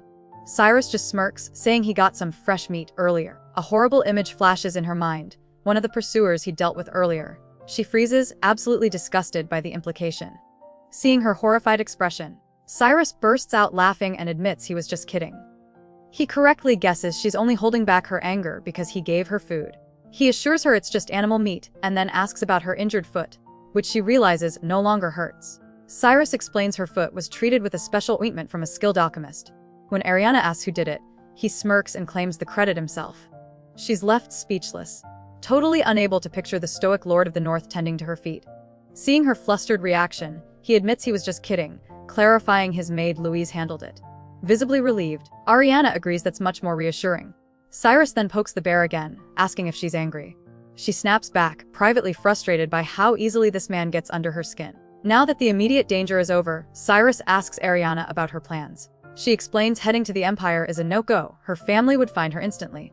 Instead, she plans to seek refuge in the Eastern Territory, but she's worried its lord won't accept her. Cyrus confidently tells her not to worry, insisting the Eastern Lord will gladly take her in. He urges her to trust him, but Ariana has learned her lesson the hard way. Staring him down, she declares she doesn't trust anyone. Unexpectedly, Cyrus smirks, telling her that's the right attitude. Telling her that if she can't trust others, she should at least trust herself. He calls her a clever child, but his words hit a raw nerve. Ariana flashes back to her past, realizing that being clever would never have saved her. A chilling image of her mother, Rachel, ready to get rid of her, confirms it. To survive, she must act just smart enough not to be a threat. He's not less suspicious. He's suspicious of everything. As Ariana puzzles over Cyrus's suspicious nature, she concludes he must be playing dumb on purpose. Their tense moment is suddenly broken when Louise, her maid, reappears holding a giant fish. Louise keeps calling Ariana, "Your Highness," asking how she'd like the fish cooked. Totally annoyed, Ariana begs Cyrus to make her stop, but he just smirks. He smugly tells her he doesn't meddle in his subordinates' affairs. Defeated, Ariana forces herself to just endure it, knowing she has far bigger problems to deal with right now. Ariana insists she has to leave immediately, but Cyrus is completely unbothered. He asks what the rush is since she already escaped her family. She then questions him about the coachman who fled the scene. Cyrus casually reveals the man is dead but claims he wasn't involved. Ariana explains the soldiers will find the body and assume she and Louise were kidnapped, turning it into a missing persons case. Not impressed, Cyrus steps in, lifts her chin, and coolly asks why any of that means she needs to be in a hurry. Ariana calls Cyrus out, saying he's just asking questions he already knows the answers to. She explains her cold calculation: if everyone thinks she's dead, her family will throw a huge funeral. It's the perfect way to get public sympathy. Cyrus notes that noblewomen are ruthless, but he questions if her own mother would really use her death like that. Ariana drops a bombshell, revealing Rachel wanted her gone before she was even born. With a chilling smile, she says that her survival must have been a living hell for the Duchess. As Ariana lets out a chilling, broken smile, Cyrus is completely thrown off. This wasn't the reaction he was expecting at all. Noticing the heavy mood, a nervous Louise tells her master he should probably comfort the lady. But the stone-cold Duke is totally stumped. Comfort. He has no clue how to even do that. His mind flashes back to the only time he remembers receiving it. A memory of being held by a woman when he was just a small child. It's clear this guy is emotionally clueless. Struggling with this emotional bomb, Cyrus has a brief, painful flashback of a woman surrounded by white roses. He clenches his fist, snapping back to the present. Ariana continues, explaining that her mother can't make a move until her body is found, which is why she needs to flee immediately. But Cyrus cuts her off, asking what she thinks is most important on a battlefield. When she guesses, weapons. He simply says, sleep. He then gently touches her forehead, explaining that soldiers learn to sleep deeply whenever possible, because without rest, people go insane. Ariana turns to her maid, Louise, for backup, but Cyrus cuts in, stating the obvious. She's not healthy and is suffering from serious muscle pain. Ariana flinches, shocked that he noticed her condition. Before she can protest, Cyrus asks how long she can possibly keep running like this. Then, in one swift motion, he sweeps her off her feet. He carries her with ease, gently laying her down and telling her to get some sleep. Stunned, Ariana admits he's right. She was too impatient and would have collapsed if she'd kept going. Despite her exhaustion, Ariana fights to stay awake. She feels incredibly uneasy about sleeping in front of the infamous Northern Lord, and her tough resolve is already starting to crumble. But her body gives out, and she drifts into a deep sleep. When she wakes, she's confused. This isn't the hard cave floor she remembers. It's soft, and a pleasant, familiar scent fills the air. Her eyes flutter open to a shocking sight. She's resting her head on Cyrus's lap as he gently strokes her hair. She's completely stunned by the unexpected intimacy. Ariana jolts awake, finding herself alone. She realizes Cyrus must have left his cloak for her, a gesture that makes her feel strangely flustered. Relieved that no one is around to see her confusion, she stands up and scans the area, wondering where he and Louise disappeared to. Her gaze falls upon a nearby lake shimmering in the dim light. As she cautiously approaches the water's edge, she suddenly freezes. Her hand flies to her chest as she gasps, completely stunned by the sight of Cyrus bathing in the lake, his bare back to her. Ariana stands frozen at the water's edge, completely unable to move. There in the lake is Cyrus, the fearsome Lord of the North, and she's getting an eyeful of his powerful physique. Water glistens on his broad shoulders and sculpted back, and she can't bring herself to look away. All her plans to keep her distance from him vanish in an instant. She's completely captivated. Suddenly, he turns his head and his piercing red eyes lock directly onto hers. Busted. He knows she's been watching him the entire time. Busted. Ariana is completely frozen as Cyrus's voice cuts through the air, pointing out that she's drooling. Mortified, she snaps back to reality while he casually gets dressed. He even has the nerve to ask if she slept well, completely ignoring that she was just caught staring. After a clumsy exchange about not having a hobby of watching people bathe, he corners her. Leaning in close with a smirk, he asks if his presence is bothering her. He's clearly enjoying her flustered reaction, and she's completely trapped by his intense gaze. As Ariana prepares to wash, Cyrus notes the water is freezing and offers to have it warmed. But she's already set on leaving, thanking him for his kindness and stating that she has recovered her strength. Not so fast. Cyrus quickly informs her that a heavy rain has started outside. He insists the mountain paths are far too dangerous in this weather and that she should rest for at least another day. Seeing the logic in his concern, the plan is settled, and a small, satisfied smile appears on his face. As Ariana panics about her escape plan being constantly postponed, she knows she needs to leave quickly, even with her feet still bandaged. Meanwhile, her loyal maid Louise emerges from a dark cave, looking like she's been through a tough fight. Suddenly, a signal flare shoots across the bright blue sky. Louise's eyes lock onto something in the distance, and a wave of relief washes over her as she announces that she has finally found what she was looking for.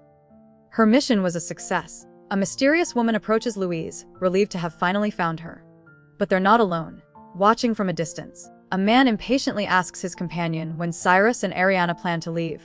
He's told they depart tomorrow, but the reason for the delay is shocking. Cyrus needs time to win Ariana's trust for his own secret plans. Annoyed by this setback, the man confirms that Ariana was badly injured and will have scars. Realizing their own plans must wait, he decides they'll lie low in a nearby village and watch things unfold.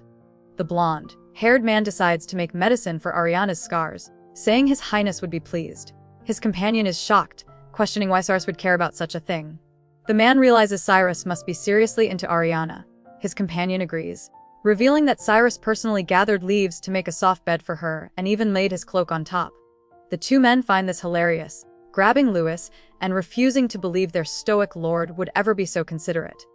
Louis insists it's true, telling them they'll see it with their own eyes soon enough. As Ariana eats with Cyrus and Louise, a strange thought hits her. In her entire life, even as a noble's daughter and a viscountess, she's never spent a full day sharing 3 meals with anyone. The fact that she's doing it now, with the intimidating Lord of the North, is exhausting. She feels like she can't show a single flaw. When the meal ends, Ariana offers to help Louise with the dishes, insisting she's used to it. But Louise just deadpans that she must be clumsy then, leaving Ariana completely speechless. Louise stops her, insisting that Ariana shouldn't use her precious hands for such work. The simple gesture floors Ariana. In her entire life, no one has ever cared for her this way. But she can't let her guard down, not when she knows men like the Eastern Lord will try to use her. Later, while washing dishes by the river, Ariana points out that Cyrus barely ate. Louise just smirks, teasingly telling Ariana that just watching her eat is probably enough to satisfy him. She reassures a stunned Ariana that he'll be fine. A flustered Ariana tells Louise to stop teasing her about Cyrus. Trying to change the subject, she asks if it's okay for the Northern Lord to be away from his territory for so long. Louise assures her that a trusted person is managing things. Ariana then notices the scuttless dish and asks if it was cleaned with ice magic. Louise confirms it, casually demonstrating her own ability by summoning a beautiful orb of light. Ariana is mesmerized, but her expression quickly turns somber as she quietly admits, "I envy you." Ariana looks at Louise with pure admiration, telling her she's strong and can even use magic. But Louise just shakes her head, revealing that the previous lady was even stronger than her. A spark of hope ignites in Ariana's eyes. With newfound determination, she asks if it's possible for her to become strong. Too, Louise is stunned, but she completely misreads the situation, assuming Ariana's ambition is just a way to get closer to Cyrus. She excitedly tells Ariana that the Lord is an excellent instructor and immediately rushes off to inform him. Cyrus suddenly appears, cutting straight to the point. He heard she wants to become strong. He questions the need, reminding her she'll have Devon Knights in the Eastern Territory. But Ariana, hardened by her past, knows better. She retorts that those vassals only follow their ruler. If the Eastern Lord doesn't care for her, his knights won't lift a finger. Her cold logic hits him. After a moment of silence, Cyrus agrees. He'll teach her himself, starting with the dagger he knows she carries. He tells her to take it out. With Cyrus's hands guiding hers on the dagger, he offers to teach her how to use it. Meanwhile, the Bronte mansion is in total chaos. Jacob is freaking out, yelling that they can't find Ariana's body and she could still be alive. While her sisters complain about missing the social season, their mother, Rachel, is quietly spiraling. She can't understand how a powerless child escaped the mercenaries she sent. Her once perfect family image shatters before her eyes, and she's left wondering why everything is collapsing around her. As their journey begins, Ariana is introduced to 2 men: Noah, Vice Commander of the Black Knights, and Isaac Farron. The name rings a bell.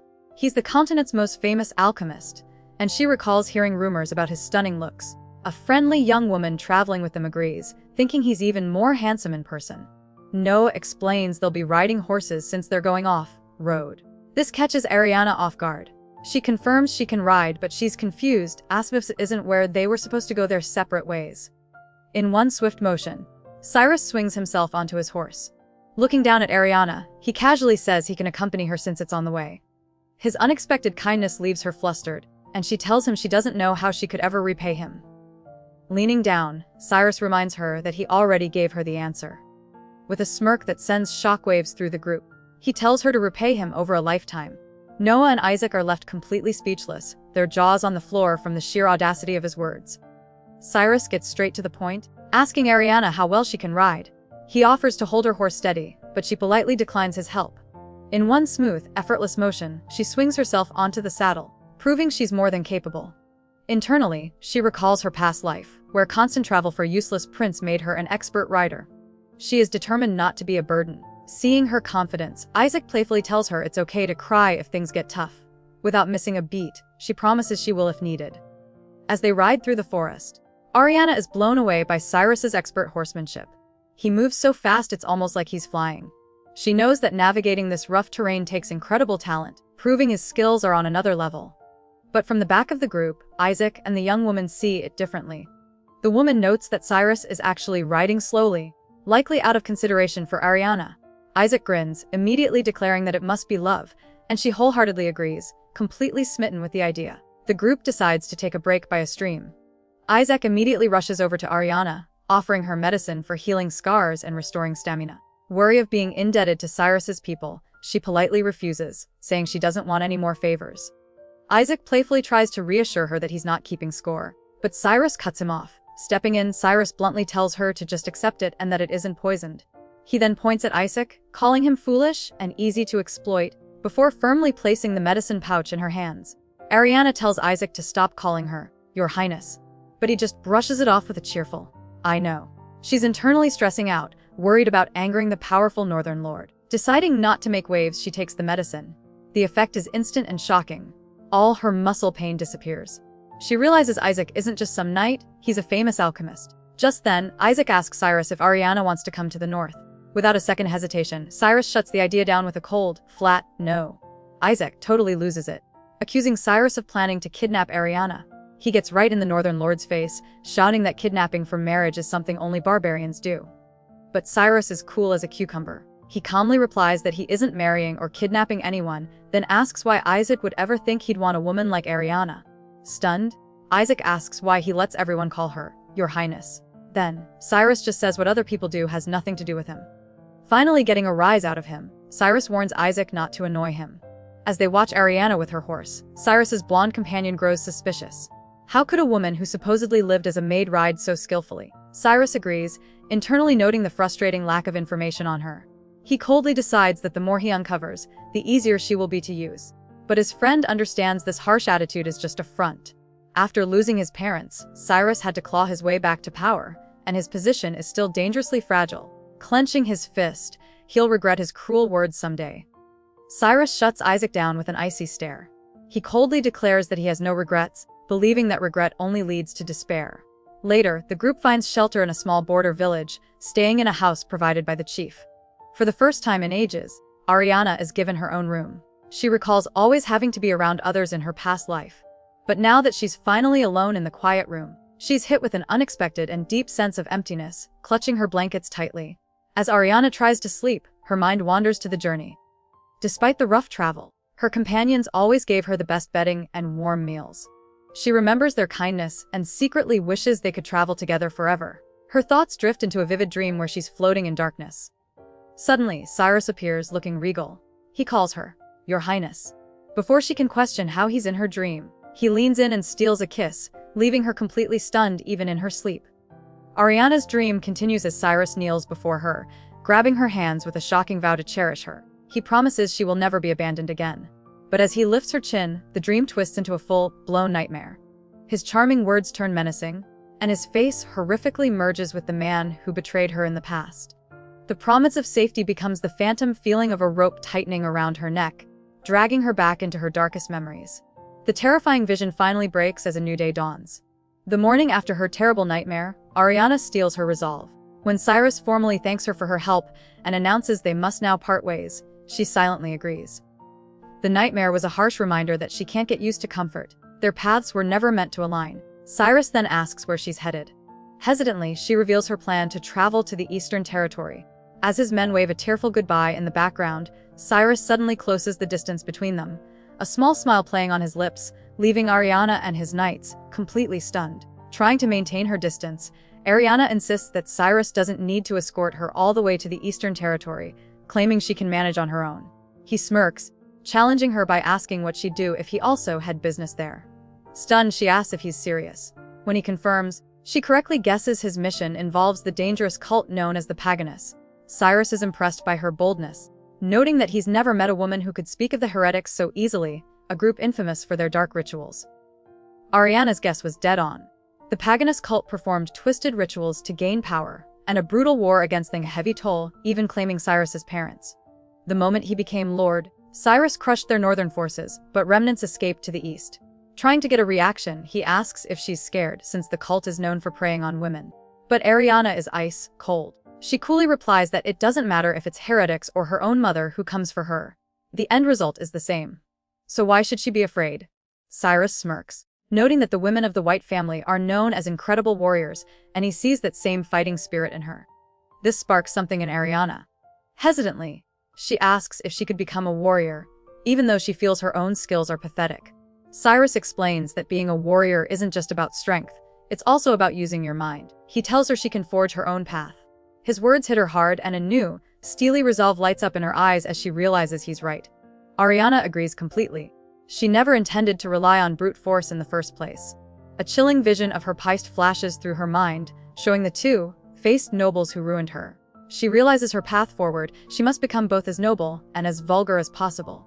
She will beat them at their own game, using their own twisted methods to drag them down. His words have cleared the fog from her mind.